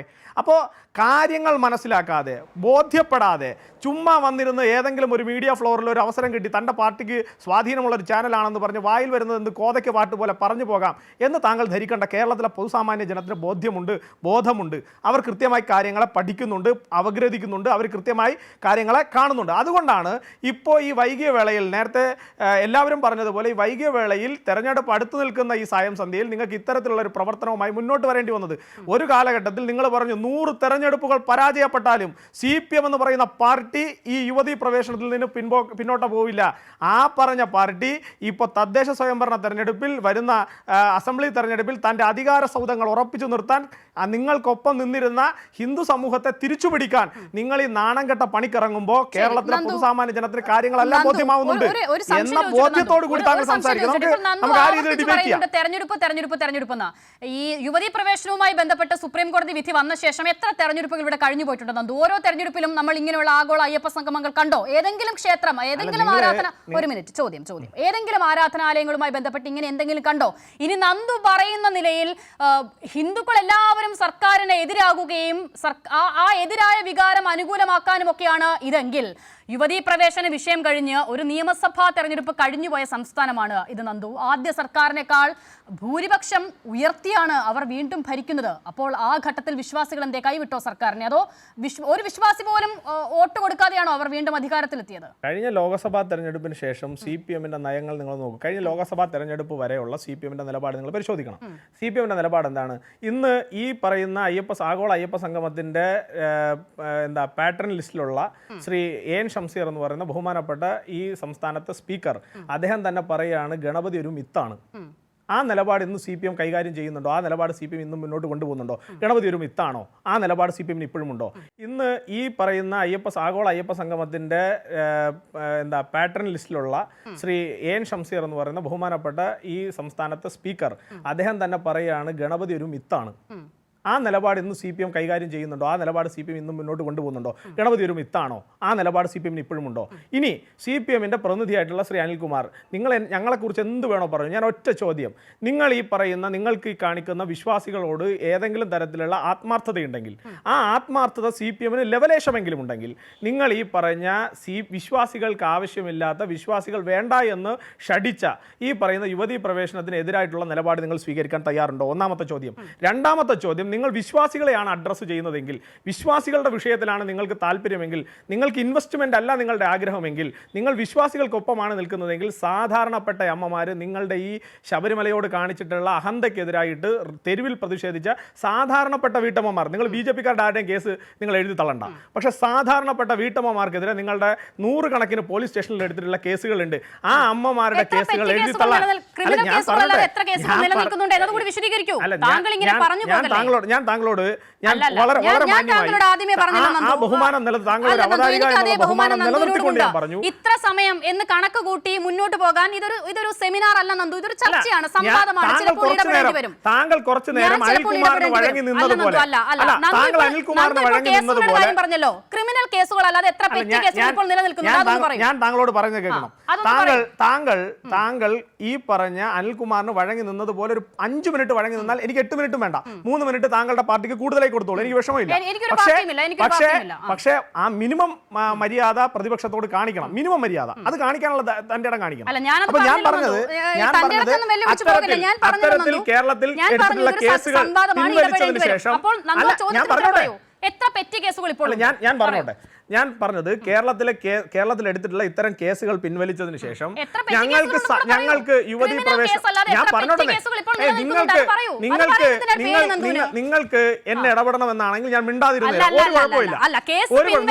നിങ്ങൾ ഇത്തരത്തിലാണല്ലോ ശരണം വിളിച്ചവരെയും അതുപോലെ ഈ നാട്ടിൽ അയ്യപ്പനെ സംരക്ഷിക്കാൻ ഇറങ്ങിയവരെയും ഒക്കെ ഇങ്ങനെയാണ്. നേരത്തെ നിങ്ങൾ പറഞ്ഞല്ലോ NSS എന്ന് പറയുന്ന കേരളത്തിലെ ഒരു പ്രമുഖ സാമുദായിക സംഘടനയും അതുപോലെ തന്നെ നിങ്ങൾ പറയാതെ പോയ മറ്റൊരു സാമുദായിക സംഘടനയും നിങ്ങൾ പറഞ്ഞ എന്താ, വ്യാജ പ്രചരണം നടത്തി ശബരിമലയ്ക്ക് എതിരായിട്ടുള്ള, വിശ്വാസികൾക്കെതിരായിട്ടുള്ള കടന്നുകയറ്റത്തിൽ അവർ വ്യാജ പ്രചരണം നടത്തി ജനങ്ങളെ തെരുവിലിറങ്ങി എന്നൊരു എളുപ്പമില്ലാതെ പറയാൻ പറ്റിയ താങ്കൾക്ക് സ്വാഭാവികമായിട്ട് എന്നെ തടസ്സപ്പെടുത്താൻ തോന്നും. ആ തോന്നൽ തെറ്റൊന്നുമല്ല. ഇന്ന് നിങ്ങൾ എന്തുകൊണ്ടാണ് ഈ പറയുന്ന 2 സംഘടനയും നിങ്ങൾ പോയി കാലിൽ വീണ് സാഷ്ടാംഗം വീണത് എന്ന് കേരളത്തിലെ പൊതുസാമാന്യ ജനത്തിന് മനസ്സിലായിട്ടുണ്ടെന്നേ. അത് പറയുമ്പോ ഇങ്ങനെ പൊള്ളല്ലേ? എന്തിനാ പൊള്ളുന്നത്? ഈ നാട്ടിൽ ഞാൻ ചോദിക്കട്ടെ, ഞാനൊരു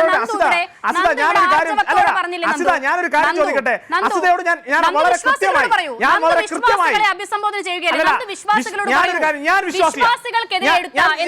പറഞ്ഞ എത്ര കേസുകൾ, ക്രിമിനൽ കേസുകൾ അല്ലാതെ എത്ര കേസുകൾ ഇപ്പോൾ നിലനിൽക്കുന്നുണ്ട്? സമാധാനപ്പെടൂ.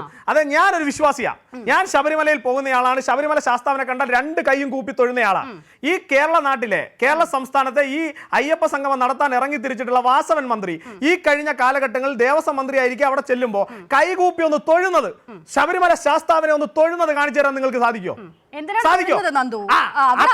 നിങ്ങൾക്ക് ശബരിമല ശാസ്താവ് അല്ല വിഷയം, നിങ്ങൾക്ക് ശബരിമല ശാസ്താവിനെ തൊഴിലല്ല, ശബരിമലയിലെ ആചാരങ്ങളല്ല, ശബരിമലയിലെ അനുഷ്ഠാനങ്ങളല്ല, കേവലം നാണയത്തുട്ടുകൾക്ക് വേണ്ടിയിട്ടാണ് നിങ്ങൾ ഈ പ്രവർത്തനത്തിന് ഇറങ്ങുന്നത്. അത് തന്നെയാണ് ഞങ്ങളുടെ എതിർപ്പ്. ഞങ്ങൾ വളരെ കൃത്യമായി പറഞ്ഞല്ലോ, അത് തന്നെയാണ് ഞങ്ങളുടെ എതിർപ്പ്. നിങ്ങൾ വിശ്വാസത്തിന്റെ അടിസ്ഥാനത്തിലല്ല ഇത് നടത്തുന്നത്, നിങ്ങൾ വോട്ട് രാഷ്ട്രീയത്തിന് വേണ്ടി, നിങ്ങൾ കേവലം നാണയത്തുട്ടുകൾക്ക് വേണ്ടി അയ്യപ്പനെ ബ്രാൻഡ് ചെയ്യാമെന്ന് വിചാരിച്ചാൽ അത് നടക്കില്ല. കേരളത്തിലെ സാമാന്യ വിശ്വാസികളുടെ ഹൃദയത്തിൽ നെഞ്ചിൽ കടാര കുത്തി ഇറക്കിയിട്ട് നിങ്ങൾ ഇത്തരത്തിലുള്ള ഒരു പ്രവർത്തനവും പറയില്ല. കേസുകളുണ്ടെന്ന് ഒരു വിഭാഗത്തെ ഇങ്ങനെ അങ്ങ് വിശ്വസിപ്പിച്ച് അങ്ങ് മുന്നോട്ട് പോകാമല്ല. നന്ദു അത് പറയില്ല. പെറ്റി കേസുകൾ എത്ര നിലനിൽക്കുന്നുണ്ട്, പറയാൻ ആർജവമുണ്ടോ? മറ്റൊരു ചോദ്യം കൂടി. തിരുവിതാംകൂർ ദേവസ്വം ബോർഡ് ഈ ക്ഷേത്രങ്ങളെയൊക്കെ നയിക്കുന്ന ബോർഡാണല്ലോ. തിരുവിതാംകൂർ ദേവസ്വം ബോർഡ് ഇങ്ങനെ ഒരു പരിപാടി നടത്തണം എന്ന് പറഞ്ഞൊരു സംസ്ഥാന സർക്കാരിനെ സമീപിക്കുന്നു. സർക്കാർ പറയുകയാണ് ഞങ്ങൾക്ക് ഇതിലൊന്നും ചെയ്യാനില്ല, നിങ്ങൾക്ക് ഒരു പിന്തുണയും ഞങ്ങൾ നൽകില്ല. അപ്പോൾ ആ സർക്കാർ വിശ്വാസികൾക്ക് അനുകൂലമോ എതിരോ? അങ്ങനെയായിരുന്നെങ്കിൽ BJP നിലപാട് സ്വീകരിക്കും. തിരുവിതാംകൂർ ദേവസ്വം ബോർഡ് അങ്ങനെ പോയപ്പോൾ സർക്കാർ പിന്തുണ നൽകിയില്ലെങ്കിൽ അത്തരത്തിലുള്ള ഒരു വർത്തമാനം വരും എന്നുള്ളതാണ് താങ്കളുടെ ഭാഷ്യം. അങ്ങനെയാണെങ്കിൽ ഈ നാട്ടിൽ സ്ത്രീകളെ കറുത്ത മുണ്ട് ധരിപ്പിച്ച് കയറ്റാൻ വേണ്ടിയിട്ട് കോടിക്കണക്കിന് രൂപ ഖജനാവിൽ നിന്ന് എടുത്ത് വനിതാ മതിൽ എന്ന് പറയുന്ന നവോത്ഥാന മതിൽ സൃഷ്ടിച്ചത് എന്തിനാ സൃഷ്ടിച്ചത്? അത് വിശ്വാസികളോട് വിശ്വാസികളോടുള്ള ഇഷ്ടം കൊണ്ടാ? കറുപ്പ് അയ്യന്റെ മുദ്രയുള്ള കറുപ്പ് വസ്ത്രം ധരിച്ചുകൊണ്ട് പോയവരെല്ലാം കയ്യാമം വെച്ച് ജയിലിലേക്ക് കയറ്റിയത് അയ്യനോടുള്ള സ്നേഹം കൊണ്ടാ, അയ്യപ്പനോടുള്ള സ്നേഹം കൊണ്ടാ, ശബരിമലയോടുള്ള സ്നേഹം കൊണ്ടാ? അതേപോലെ സ്വാമിയെ ശരണമയ്യപ്പ ഒരു മുദ്രാവാക്യവും കേരളത്തിലെ ഒരു തെരുവീതികളിലും അയ്യപ്പ ഭക്തന്മാർ ഒരു മുദ്രാവാക്യം പോലും വിളിച്ചിട്ടില്ല. അവരെല്ലാം വിളിച്ചത് സ്വാമിയെ ശരണമയ്യപ്പ എന്ന ആ പഞ്ചാക്ഷരി മന്ത്ര. ആ പഞ്ചാക്ഷരി മന്ത്രം വിളിച്ചവരുടെ വായിൽ ചവിട്ടിയ, അവരുടെ അടിവയറ്റിൽ ചവിട്ടിയ, സ്ത്രീകളെ വലിച്ചഴച്ചു കൊണ്ടുപോയ നിങ്ങളുടെ ഈ സർക്കാരിനെ നിങ്ങൾ എത്രയൊക്കെ പരിശുദ്ധപ്പെടുത്താൻ ശ്രമിച്ചാലും കേരളത്തിന്റെ പൊതുസമൂഹത്തിൽ നിങ്ങൾ നാറുക തന്നെയാണ് ചെയ്യുക. ഒരു സംശയമുണ്ട്.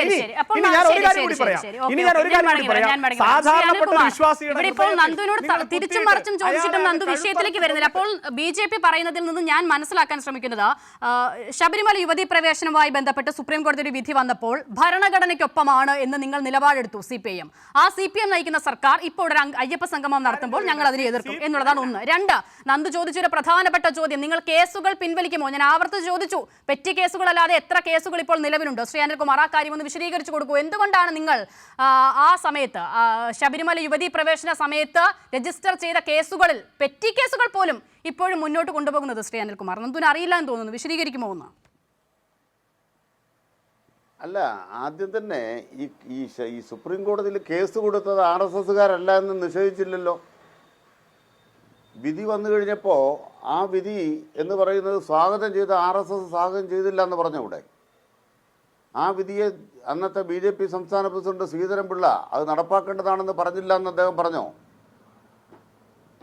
ആ വിധി നടപ്പാക്കുന്നതിൻ്റെ ഭാഗമായിട്ട് സ്ത്രീകൾക്കിനി ശബരിമലയ്ക്ക് മല ചവിട്ടാമെന്ന് ജന്മഭൂമി എഴുതിയില്ല എന്ന് അദ്ദേഹം പറഞ്ഞോ? ഇത് CPMന് മാത്രമായിട്ട് എന്താ പ്രത്യേകിച്ചൊരു കുറ്റം അതിൻ്റെ അകത്തുള്ളത്?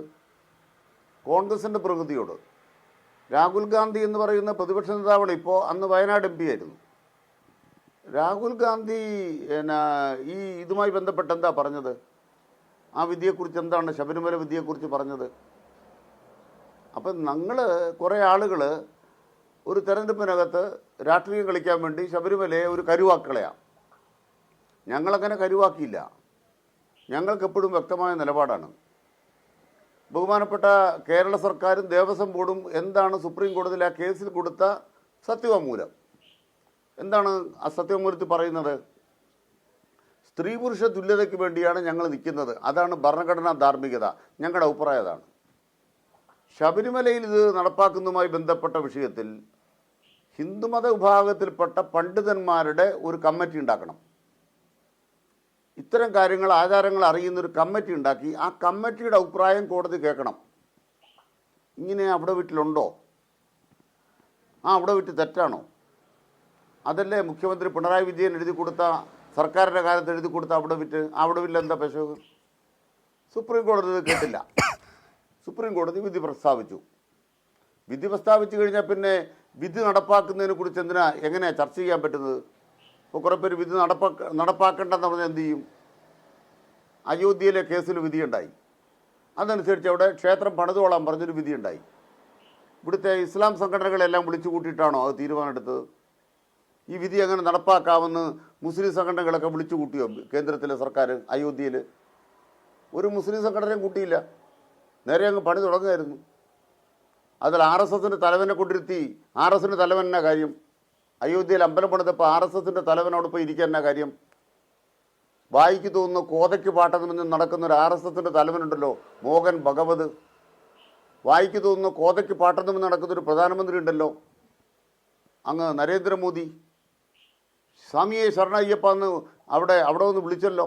എന്നിട്ട് ശബരിമലയ്ക്ക് എന്നാ തന്നു? ഞാൻ ആവർത്തിച്ച് നിങ്ങളോട് ചോദിച്ചില്ലേ? അപ്പോൾ ഒരു കാര്യം വ്യക്തമാക്കാൻ ആഗ്രഹിക്കുന്നു. നിങ്ങൾക്ക് ശബരിമലയെക്കുറിച്ച് മതിപ്പില്ല. കാരണം എന്താണ്? ശബരിമലയ്ക്കെതിരാണ് RSS. എന്തുകൊണ്ട്? RSS നമ്മുടെ രാജ്യത്ത് ഉൽപ്പാദിപ്പിക്കുന്ന വെറുപ്പ് എന്ന് പറയുന്നത് ശബരിമലയിൽ ഉണ്ടാക്കാനാവില്ല. എന്തുകൊണ്ട്? ശബരിമല എന്ന് പറയുന്നത് വാവൂർസ്വാമിയുമായി ബന്ധപ്പെട്ട ഐതിഹ്യത്തിൻ്റെ ഉൽപ്പന്നമാണ്. ആ ഐതിഹ്യത്തിനോട് RSSന് യോജിപ്പുണ്ടോ? അതോ നിങ്ങൾ വാവൂർസ്വാമിക്ക് പകരം വാവൂരിനെ കൊണ്ടിരുന്ന RSSൻ്റെ അജണ്ടയുടെ കൂടിയാണോ? അതാണ് ചോദ്യം. ഡയറക്റ്റാണ് ചോദ്യം. നിങ്ങൾ അയ്യപ്പ സംഗമത്തെ എതിർക്കുന്നത് എന്തിനാണ്? ആ സംഗമത്തിൻ്റെ ഭാഗമായിട്ട് ലോകത്തെ എല്ലാ മതസ്ഥർക്കും വരാവുന്ന, എല്ലാ ജാതിക്കാർക്കും വരാവുന്ന ഒരു ഇടമാണ് ശബരിമല. അങ്ങനെ എല്ലാവരുടെ വന്നു കഴിഞ്ഞാൽ പിന്നെ ഞങ്ങളുടെ വിഭജന രാഷ്ട്രീയം പൊളിഞ്ഞു പോകുമല്ലോ. ആ വിഭജന രാഷ്ട്രീയം നടക്കുകയല്ലോ. ആ വിഭജന രാഷ്ട്രീയം പൊളിക്കും ഞങ്ങൾ. ലോകത്തെ എല്ലാ മനുഷ്യനും വരാവുന്ന, എല്ലാ വിശ്വാസിക്കും വരാവുന്ന ഒരു ഇടമാണ് ശബരിമല. അത് ലോകമറിയട്ടെ, ഇതാ ഇങ്ങനൊരു ഇടമുണ്ട്. വാവൂർസ്വാമിയും ശബരിമല അയ്യപ്പനും തമ്മിലുള്ള ഒരു വിശ്വാസത്തിൻ്റെ ദൃഢമായ ബന്ധത്തിൻ്റെ ചരിത്രമുള്ളൊരു ക്ഷേത്രമുണ്ട്. അത് ലോകം അറിഞ്ഞോട്ടെ, നിങ്ങൾക്ക് തന്നെ വിഷമം. അപ്പോൾ ഇന്ത്യക്കകത്ത് ഇസ്ലാം മതത്തിൽപ്പെട്ടവരെ വെടിവെച്ച് കൊല്ലുകയും അവരെ ചുട്ടുകൊല്ലുകയും അവരുടെ ആരാധനാലയങ്ങൾ പൊളിക്കുകയും മറ്റ് മതവിശ്വാസികൾപ്പെട്ടവരുടെ എല്ലാം വിശ്വാസങ്ങളെ തകർക്കുകയും കന്യാസ്ത്രീകളെ ജയിലിലേക്ക് അടക്കുകയും ചെയ്യുന്ന ഒരു RSSൻ്റെ BJPയുടെ ഭരണമുണ്ടല്ലോ. ആ ഭരണമുള്ള ഇന്ത്യ രാജ്യത്ത് അതിൽ നിന്ന് വ്യത്യസ്തമായി ഒരു ധാരയുണ്ട്. മതനിരപേക്ഷതയുടെ ധാരയുണ്ട്. എല്ലാം ഉൾക്കൊള്ളുന്ന വിശ്വാസത്തിൻ്റെ ധാരയുണ്ട്. ഹിന്ദുമതം എന്ന് പറയുമ്പോൾ യഥാർത്ഥ ഹിന്ദുമതം ഈ RSS പറയുന്ന അല്ല എന്ന് ലോകത്തോട് പറയാവുന്ന സങ്കേതമാണ് ശബരിമല. അത് പറയുമ്പോൾ നരേന്ദ്രമോദിയുടെ മൂട്ടിൽ തീ വരും. അത് പറയുമ്പോൾ മോഹനോഗത്തിൻ്റെ മൂട്ടിൽ തീ വരും. അത് കത്തുക തന്നെ മാർഗമുള്ളൂ. അതുകൊണ്ട് വിഷമിക്കൊന്നും വേണ്ട. പിന്നെ കോൺഗ്രസ്സുകാർക്ക് എന്താ കോൺഗ്രസ്സുകാർക്ക് നയം? ഞങ്ങൾ കഴിഞ്ഞ തെരഞ്ഞെടുപ്പിൽ 99 സീറ്റ് കിട്ടി. 99 സീറ്റ് കിട്ടുക എന്താ? എന്തിൻ്റെ അടിസ്ഥാനത്തിലാണ്? ജനങ്ങൾക്കെല്ലാം നന്നായിട്ട് അറിയാവുന്നേ. ശബരിമല പക്ഷവും വന്നു കഴിഞ്ഞല്ലേ കോവിഡ് വന്നത്. ആ കോവിഡ് വന്നതിന് ശേഷമല്ലേ ക്ഷേത്രങ്ങളിൽ ഈ സർക്കാർ ചെയ്യുന്ന നല്ല കാര്യങ്ങൾ ജനങ്ങൾ കണ്ടത്. കഴിഞ്ഞ ശബരിമലയിലെ തീർത്ഥാടനം എങ്ങനെയായിരുന്നു? ഒരു ലോക നിലവാരത്തിൽ ഇത് കൈകാര്യം ചെയ്ത് കണ്ടില്ലേ നിങ്ങൾ? ഇതെല്ലാം കാണുന്ന മനുഷ്യർ ഈ സർക്കാരിന് ശബരിമലയോടുള്ള ബന്ധം മറ്റ് ആരാധനാലയങ്ങളുടെ ബന്ധം വ്യക്തമല്ലേ? ഇതെല്ലാം ഓരോ കൊല്ലവും പുരോഗമിക്കുകയല്ലേ ചെയ്യുന്നത്. പിന്നെ ഞങ്ങൾ എത്ര പേർ അമ്പലത്തിൽ തൊടുന്നു, ഞങ്ങൾ എത്ര പേർ പള്ളി പോകുന്നു? അങ്ങനെയാണോ ഒരു മതനിരപേക്ഷ രാജ്യത്തൊരു സർക്കാർ പ്രവർത്തിക്കുന്നത്? ഏത് മതക്കാരനാണോ മതക്കാരൻ്റെ വിശ്വാസം മാത്രമാണോ രക്ഷിക്കേണ്ടത്? എല്ലാ മതക്കാരുടെയും പ്രത്യേകിച്ച് മതമില്ലാത്തവരുടെയും ഒക്കെ വിശ്വാസം രക്ഷിക്കാൻ സർക്കാർ ബാധ്യസ്ഥരാണ്. അതുകൊണ്ട് നിങ്ങൾ വ്യക്തിപരമായി നിങ്ങൾ ശരണം വിളിച്ചാൽ, സത്യത്തിൽ നിങ്ങൾ ശരണം വിളിച്ചാൽ അത് കളങ്കമാണ്. RSSകാർ ശരണം വിളിച്ചാൽ കളങ്കമാണ്. നിങ്ങൾ ശരണം വിളിക്കുന്ന കള്ളശരണമാണ്. നിങ്ങൾ ശരണം വിളിക്കുന്ന അയ്യപ്പസ്വാമിയുടെ വിശ്വാസധാരകളെ എതിർക്കാനാണ്. അതുകൊണ്ട് ഞങ്ങൾ പറയുന്നത് RSS ഈ പണി നിർത്തണം. കോൺഗ്രസ് ഇത്തവണയെങ്കിലും RSSൻ്റെ കൂടെ നിൽക്കുന്ന പണി നിർത്തണം. 20-ാം തീയതി അയ്യപ്പ സംഗമം നടന്നോട്ടെ.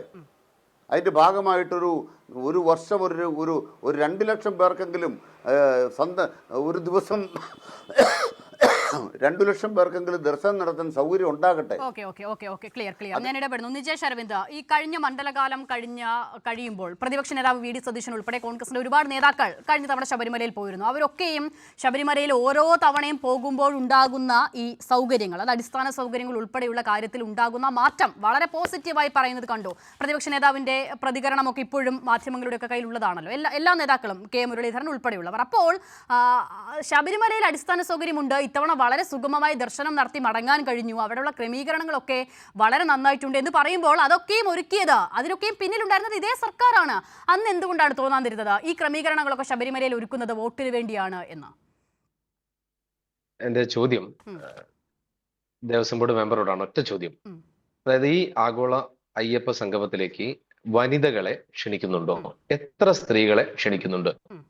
അസിത സഹീർ ഉൾപ്പെടെയുള്ള ആളുകളെ അയ്യപ്പ സംഗമത്തിലേക്ക്, നേരത്തെ മല ചവിട്ടിയ ബിന്ദു, അമ്മിണി തുടങ്ങിയ ആളുകളെയൊക്കെ വിളിക്കുന്നുണ്ടോ? അവർക്ക് സ്പേസ് കൊടുക്കുന്നുണ്ടോ? അവരെ അഭിപ്രായം പറയാനുള്ള അവസരം ഉണ്ടോ എന്ന് സജീവരണം ഒന്നാമത്തെ ചോദ്യം. രണ്ടാമത്തെ ചോദ്യം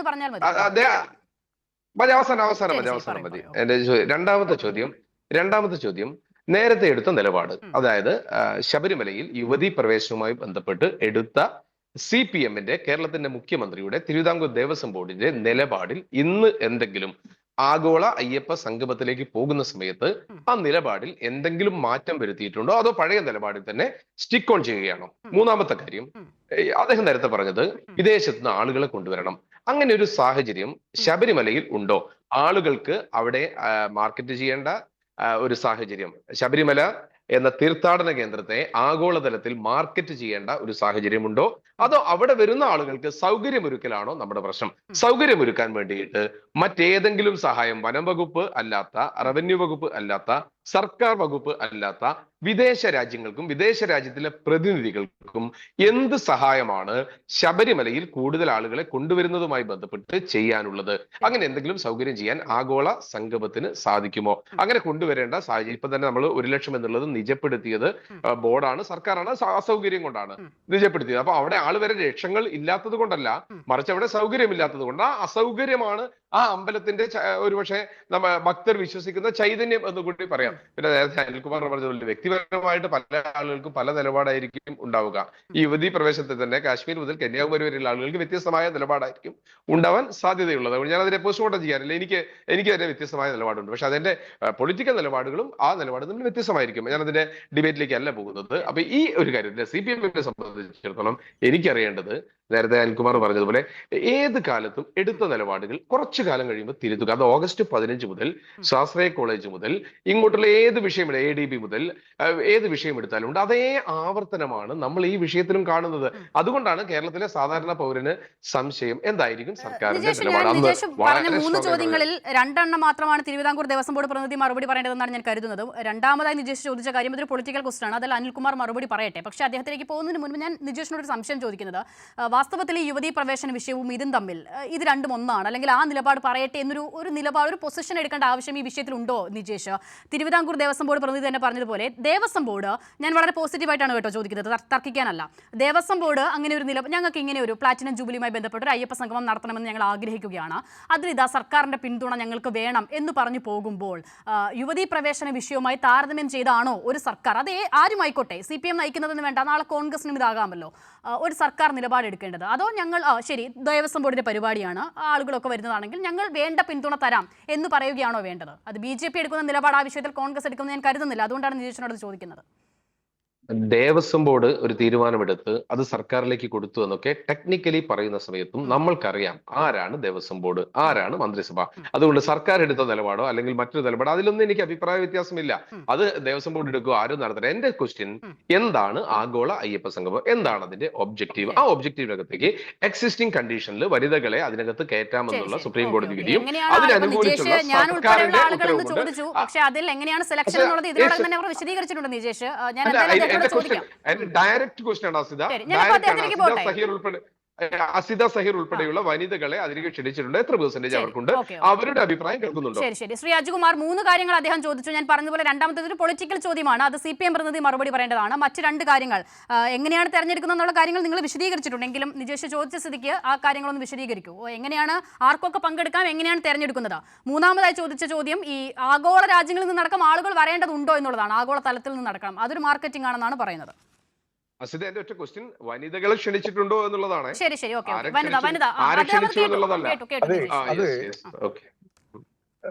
സത്യത്തിൽ ഈ രാഷ്ട്രീയത്തിന്റെ കണ്ണട ഒന്ന് മാറ്റിവെച്ചാൽ പരിഹരിക്കാവുന്ന പ്രശ്നങ്ങൾ മാത്രമേ ഉള്ളൂ എന്ന് എനിക്ക് തോന്നിയിട്ടുള്ളത്. കാരണം ഉപയോഗിക്കുന്നതെല്ലാം, ഞാൻ പല ചർച്ചയ്ക്ക് പങ്കെടുത്തു, വോട്ട് ബാങ്ക്, തദ്ദേശ സ്വയംഭരണ ഇലക്ഷൻ, ആഗോള ഇൻവെസ്റ്റ്മെന്റ്, മാർക്കറ്റിംഗ്. സത്യത്തിൽ ഏതോ ഒരു ഘട്ടത്തിലൊക്കെ ഈ പല സംഘടനയുടെ പേരിൽ ഇത് കബളിപ്പിച്ച് പണം തട്ടിയ കേട്ടിട്ടുണ്ട്. അങ്ങനെ ആർക്കെങ്കിലും ഒരു വിഷമം ഉണ്ടാകാം. ക്വസ്റ്റിലേക്ക് വരിക. ഞാൻ ഡയറക്റ്റ് വരിക. എനിക്കൊരു പ്രശ്നമില്ല വരുന്നതിനകത്ത്. ഞാൻ പറയാം. അതായത് ഒരു ഘട്ടത്തിൽ പറഞ്ഞു ബിന്ദു അമ്മിണിയെ കയറ്റാൻ പോകുന്നു. അന്ന് ദേവസ്വം ബോർഡ് വളരെ വ്യക്തമാക്കി. പിന്നീട് ദേവസ്വം ബോർഡിന്റെ മന്ത്രി പറഞ്ഞു, ഒരു തരത്തിലുള്ള ആചാര ലംഘനം ഞങ്ങൾ അനുവദിക്കത്തില്ല, അർദ്ധശങ്കയ്ക്കിടയില്ലാത്ത വിധം പറഞ്ഞു. പിന്നെ എന്തുകൊണ്ടാണ് ഈ സംശയം വരുന്നത്? അതുകൊണ്ടാണ് ഞാൻ പറഞ്ഞത്, ആ കണ്ണട മാറ്റി വെക്കൂ, രാഷ്ട്രീയ കണ്ണട മാറ്റി വെക്കൂ, വോട്ട് ബാങ്ക് ചിന്താഗതിയൊക്കെ മാറ്റൂ. ഇലക്ഷൻ വരും പോകും, അത് അതിന്റെ വഴിക്ക് പോക്കോട്ടെ. തിരുവിതാംകൂർ ദേവസ്വം ബോർഡിന്റെ 1252 ക്ഷേത്രങ്ങളിൽ ഏറ്റവും മഹാക്ഷേത്രമാണ് ശബരിമല. അത് അങ്ങനെ കാണൂ. ലോകമെമ്പാടും അയ്യപ്പ ഭക്തന്മാരുണ്ട്. ഞാൻ നേരത്തെ സൂചിപ്പിച്ചു. അവിടെ സിംഗപ്പൂരിൽ കൂടിയ സംഗമത്തിൽ പങ്കെടുത്ത ആളാണ് ഞാൻ. അവിടുത്തെ ആഭ്യന്തരമന്ത്രിയാണ് പങ്കെടുത്തത്. അദ്ദേഹം ശബരിമലയിൽ വന്നു. എന്റെ സുഹൃത്ത് വേണമെങ്കിൽ പരിശോധിക്കാം, ഞാൻ കളവ് പറയുകയാണെങ്കിൽ പരിശോധിക്കാം. അവിടുത്തെ ആഭ്യന്തരമന്ത്രിയാണ്. ആ സംഗമത്തിൽ നേരിട്ട് പങ്കെടുത്ത ആളാണ് ഞാൻ പങ്കെടുത്തത്. കഴിഞ്ഞ മണ്ഡല മകരവിളക്കാലത്ത് അദ്ദേഹം ഇവിടെ വന്നു, ദർശനം നടത്തി വന്നു. ഇല്ലേ? അതൊന്നും മനസ്സിലാക്കാം. പിന്നെ എന്തിനാണ് അതൊക്കെ നിഷേധിക്കുന്നത്? എന്തിനാണ്? അപ്പോ ഞാൻ നേരത്തെ സൂചിപ്പിച്ച പോലെ ഈ മാർക്കറ്റിംഗ് എന്നുള്ള വാക്ക് മാറ്റിയാൽ ഇതൊരു സംഗമമാക്കാൻ വേണ്ടി മാത്രം ശ്രമിച്ചാൽ മതി. ഞങ്ങൾ അങ്ങനെ ശ്രമിക്കുന്നുള്ളൂ. ഞങ്ങളുടെ ഈ മഹാക്ഷേത്രത്തിന്റെ മഹത്തായ സങ്കല്പം, അതിന്റെ ആശയം ലോകമെമ്പാടും പ്രചരിപ്പിക്കുക, അതിനവർക്ക് അവസരമൊരുക്കുക, പരിമിതി ഉണ്ടെങ്കിൽ പരിഹരിക്കുക. കഴിഞ്ഞ മണ്ഡല മകരവിളക്ക് കാലത്ത് 60 ലക്ഷം അയ്യപ്പ ഭക്തന്മാർ ശബരിമലയിൽ വന്നു. ഒരു പരാതിയും ഉണ്ടായില്ല. ഞങ്ങളെ എതിർക്കുന്ന മുഖ്യധാരാ പത്രം പോലും എഡിറ്റോറിയൽ എഴുതി ഞങ്ങളെ അഭിനന്ദിച്ചു. നേരത്തെ സൂചിപ്പിച്ച പോലെ പ്രതിപക്ഷ നേതാവും ശ്രീ കെ മുരളീധരൻ അടക്കമുള്ളവർ അവരെല്ലാം അഭിനന്ദിച്ചു. ഞങ്ങളുടെ സാന്നിധ്യത്തിലാണ് സംസാരിച്ചത്, ഇല്ലേ? അപ്പൊ അതുകൊണ്ട് ഞാൻ പറഞ്ഞോട്ടെ എന്റെ അഡ്വക്കേറ്റ് അജികുമാർ, എന്റെ ചോദ്യം ഡയറക്റ്റ് ആണ്. ആഗോള അയ്യപ്പ സംഗമത്തിൽ സ്ത്രീകളെ വിളിച്ചിട്ടുണ്ടോ? ആ സ്ത്രീകൾക്ക് അവിടെ പ്രാതിനിധ്യമുണ്ടോ? ഈ ക്വസ്റ്റ്യൻ നിങ്ങൾ ആൻസർ ചെയ്യും. ഞാൻ പറഞ്ഞല്ലോ, ഒരു വെർച്വൽ ക്യൂ വഴി ഞാൻ ബുക്കിംഗ് നടത്തുക ദേവസ്വം ബോർഡ്. അതിന്റെ പോർട്ടൽ ഓപ്പൺ ചെയ്തിട്ടുണ്ട്. ആചാര ലംഘനം അനുവദിക്കത്തില്ല എന്ന് പറഞ്ഞാൽ അതിനകത്ത് എല്ലാം ഉണ്ടല്ലോ. സാമാന്യം ആർക്കും മനസ്സിലാവുന്ന കാര്യമല്ലേ? നിലവിലുള്ള ആചാരം ലംഘിക്കുന്ന ഒരു കാര്യവും ചെയ്യില്ല എന്ന് പറഞ്ഞാൽ അഡ്വക്കേറ്റ് കെ അനിൽകുമാറുമുള്ള ഒരു വേദിക്കകത്തേക്ക് എന്റെ ചോദ്യത്തിന് നിങ്ങൾക്ക് നേരിട്ട് ഉത്തരം പറയാം. അസിത സഹീർ വനിതകളെ നിങ്ങൾ ആഗോള സംഗമത്തിലേക്ക് ക്ഷണിക്കുന്നുണ്ട്. എക്സിസ്റ്റിംഗ് വിധിയുണ്ട്. നേരത്തെ പിണറായി വിജയൻ ഉൾപ്പെടെയുള്ള ആളുകൾ എടുത്ത സ്റ്റാൻഡ് ഉണ്ട്. ആ സ്റ്റാൻഡിൽ നിന്ന് മാറ്റമുണ്ടായിട്ടുണ്ടോ? ആഗോള അയ്യപ്പ സംഗമത്തിനകത്തേക്ക് സ്ത്രീകളെ ക്ഷണിക്കുന്നുണ്ടോ? ഈ ചോദ്യത്തിന് ഉണ്ട് അല്ലെങ്കിൽ ഇല്ല. എത്ര എളുപ്പമാണ് ഉത്തരം. അല്ല, മറുപടി പറഞ്ഞല്ലോ. ശബരിമലയിൽ നിലവിലുള്ള ആചാരങ്ങളെയും അനുഷ്ഠാനങ്ങളെയും പാലിച്ചുകൊണ്ട് ഏത് ഭക്തർക്കും വരാം. ആ ആചാര ലംഘനത്തെ ഞങ്ങൾ അനുവദിക്കുന്നില്ല. ദേവസ്വം ബോർഡ് ക്ലിയറായി പറഞ്ഞു. കണ്ടീഷൻ എന്താണോ അത് മെയിൻറ്റെയിൻ ചെയ്യും എന്നുള്ളതാണ് തിരുവിതാംകൂർ ദേവസ്വം ബോർഡിന്റെ നിലപാട്. നിജേഷ്, അതിൽ ഇനി സംശയം വേണോ? നിജേഷ് ഞങ്ങൾ പറഞ്ഞു, ദേവസ്വം മന്ത്രി പറഞ്ഞു എന്താ നിങ്ങൾക്ക് വേണ്ടത് ആചാര ലംഘനം നടത്താൻ പോകുന്നത് വരുത്തണം. ഹിന്ദു അമ്മണിയെ കൊണ്ടുവന്ന് വരുത്തണം. ആഗോള അയ്യപ്പ സംഗമത്തെ തകർക്കണം. ഞാൻ മനസ്സിലാക്കുന്ന പ്രകാരം ഇപ്പോൾ കഴിഞ്ഞ 3 വർഷം, ഇപ്പോൾ കഴിഞ്ഞ 3-5 വർഷം നിരന്തരം, അതെ അതെ നിജേഷ് അതൊന്ന് കേൾക്കൂ, നിജേഷ് അതൊന്ന് കേൾക്കൂ. ഞാൻ മനസ്സിലാക്കുന്നത് പ്രകാരം കഴിഞ്ഞ 3-5 വർഷമായി നിരന്തരം എപ്പോൾ ശബരിമലയിൽ ദർശനം ഉള്ളപ്പോഴും അവിടെ നിരന്തരം വരുന്ന ആളുകളിൽ നിന്നും അതാണ് തെരഞ്ഞെടുത്ത ഭക്തർ എന്നുള്ളതാണ് ഞാൻ മനസ്സിലാക്കുന്നത് ഈ പറയുന്നത്. അപ്പോൾ അതിൽ സ്വാഭാവികമായും ആരുണ്ടാകുമെന്നുള്ള ഇപ്പോൾ നിജേഷ് ചോദിക്കുന്ന ചോദ്യത്തിന് തന്നെ ആവശ്യമില്ലല്ലോ നിജേഷ്. അതെ അതെ അതെ ഞാനും മനസ്സിലാക്കി കഴിഞ്ഞാൽ അതാണ് പറഞ്ഞത്. ശരി, വീണ്ടും ശ്രീ കെ അനിൽകുമാർ 1 മിനിറ്റിൽ ദയവായി അവസാനിപ്പിക്കണം. ചർച്ചയിൽ നിന്നും ആകെ ഉരുത്തിരിഞ്ഞു വന്ന BJPയുടെയും കോൺഗ്രസിന്റെയും ഒക്കെ വികാരം മുൻനിർത്തിയ അവസാന ചോദ്യം, ഭരണഘടന വിഭാവനം ചെയ്യുന്ന സമത്വത്തിനും തുല്യതയ്ക്കും അപ്പുറം മറ്റൊരു നിലപാടുണ്ടോ ഏത് ആരാധനാലയത്തിന്റെ കാര്യത്തിലായാലും CPIM-ന്? അല്ല, നമ്മുടെ രാജ്യത്തെ നിലവിലുള്ള നിയമങ്ങൾക്കനുസരിച്ച് എവിടെയും പ്രവർത്തിക്കാനാവും. ഇപ്പോൾ ബഹുമാനപ്പെട്ട സുപ്രീം കോടതി ഇക്കാര്യത്തിൽ ഒരു പുനഃപരിശോധന തീരുമാനിക്കുമ്പോൾ അതിൻ്റെ ഭാഗമായ വാദവിവാദങ്ങൾ അവിടെ നടക്കട്ടെ. അതുവരെ ശബരിമല വേണ്ടെന്നാണോ? ആരാധന വേണ്ടെന്നാണോ? വിശ്വാസികൾ വരണ്ടെന്നാണോ? അത് തീരുമാനം എടുക്കുന്നവരെ ശബരിമലയ്ക്ക് പുരോഗതി വേണ്ടെന്നാണോ? തിരഞ്ഞെടുക്കപ്പെട്ടൊരു സർക്കാരിന് അവിടെ എത്തുന്ന ജനകൂടികൾക്ക് സൗകര്യം ഏർപ്പെടുത്തി കൊടുക്കാൻ ബാധ്യതയുണ്ട്. ആ ബാധ്യത പിണറായി സർക്കാർ ഫലപ്രദമായി നിർവഹിക്കുകയാണ്. അങ്ങനെ ശ്രമിക്കുന്നൊരു സർക്കാരിനെ തടയുക എന്നത് കോൺഗ്രസിൻ്റെയും BJPയുടെയും സംയുക്ത താല്പര്യമാണ്. കേന്ദ്ര സർക്കാരും അതേ ഗൂഢ താല്പര്യത്തോടെയാണ്. ശബരിമലയുടെ ഒരു ആദർശങ്ങളോടും പൊരുത്തപ്പെടാത്തതാണ് RSSന്റെ നയം, BJPയുടെ നയം. അതുകൊണ്ട് അവരിന്ന് തുരങ്കം വെക്കും. തുരങ്കം വെക്കട്ടെ എന്ന് കരുതി കോൺഗ്രസിന് പ്രോത്സാഹനം നൽകും. അതിൻ്റെ ഭാഗമായ കുയുക്തികളാണ് ചോദ്യങ്ങളായിട്ട് വരുന്നത്. ഞാൻ മനസ്സിലാക്കുന്നത് അയ്യപ്പ സംഗമം നടക്കുന്നത് പമ്പയിലാണ്, ക്ഷേത്രത്തിനകത്തല്ല, ശബരിമല ക്ഷേത്രത്തിനകത്തല്ല. പമ്പയുമായി ബന്ധപ്പെട്ട് എന്താണുള്ളത് അതെല്ലാം അവിടെ നടത്താമല്ലോ. അതുകൊണ്ട് പമ്പ എന്ന് പറയുന്നൊരു സ്ഥലം എല്ലാവരും പോകുന്നൊരു ഇടമല്ലേ? അവിടെയല്ല അയ്യപ്പ സംഗമം നടക്കുന്നത്. ക്ഷേത്രവുമായി ബന്ധപ്പെട്ട ഒരു ആചാരവും ഈ അയ്യപ്പ സംഘവുമായിട്ട് ബന്ധമില്ലല്ലോ. അപ്പോൾ ഇല്ലാത്തൊരു ബന്ധമുണ്ടെന്ന് പറയുക, ഇല്ലാത്ത ഒരു ബന്ധത്തിൻ്റെ അടിസ്ഥാനത്തിൽ വ്യാജമായ ചോദ്യം ഉണ്ടാക്കുക. ആ ചോദ്യങ്ങൾക്കുണ്ടാക്കി മനോരഥം എന്നൊരു രഥമുണ്ടെന്ന് കരുതി ആ രഥത്തിനകത്ത് നടക്കാനുള്ള ആഗ്രഹം BJPക്ക് ഉണ്ടാകാം. ആ രഥം ഉരുട്ടി ഇന്ത്യ രാജ്യത്തിൻ്റെ നെഞ്ചത്ത് വർഗീയതയുടെ കലാപം ഉണ്ടാക്കിയ RSSന് ശബരിമലയെ വെച്ച് അതിന് കേരളത്തിൽ സൗകര്യം ഉണ്ടാവില്ല. അതിന് കൈക്കരുത്തുള്ള ഒരു ഗവൺമെൻറ് ഇവിടെ ഉണ്ട്. ആ സർക്കാർ തൻ്റെ ഇടത്തോടെ നിങ്ങളുടെ വർഗീയ കലാപത്തിൻ്റെ ശ്രമങ്ങളെ ചെറുക്കും. ശബരിമലയെ അതിൻ്റെ വിശ്വാസികൾക്കും ഭക്തർക്കും അവരുടെ താല്പര്യത്തിനൊത്ത് സർക്കാർ ഉയർത്തിപ്പിടിക്കും. ഇതാണ് സർക്കാർ നിലപാട്. Okay clear. ഞാൻ ഇടപെടുന്നു സമയപരിമിതി കൊണ്ട്. 4 പേർക്കും നന്ദി ചർച്ചയിൽ ചേർന്നതിന്. Advocate K Anilkumar, Nijesh Aravind, S Nandu, ഒപ്പം തന്നെ തിരുവിതാംകൂർ ദേവസ്വം ബോർഡിന്റെ പ്രതിനിധിയായി പങ്കെടുത്ത അജികുമാർ. വളരെ നന്ദി 4 പേർക്കും. ന്യൂസ് ആൻഡ് വ്യൂസ് പൂർണ്ണമാകുന്നു.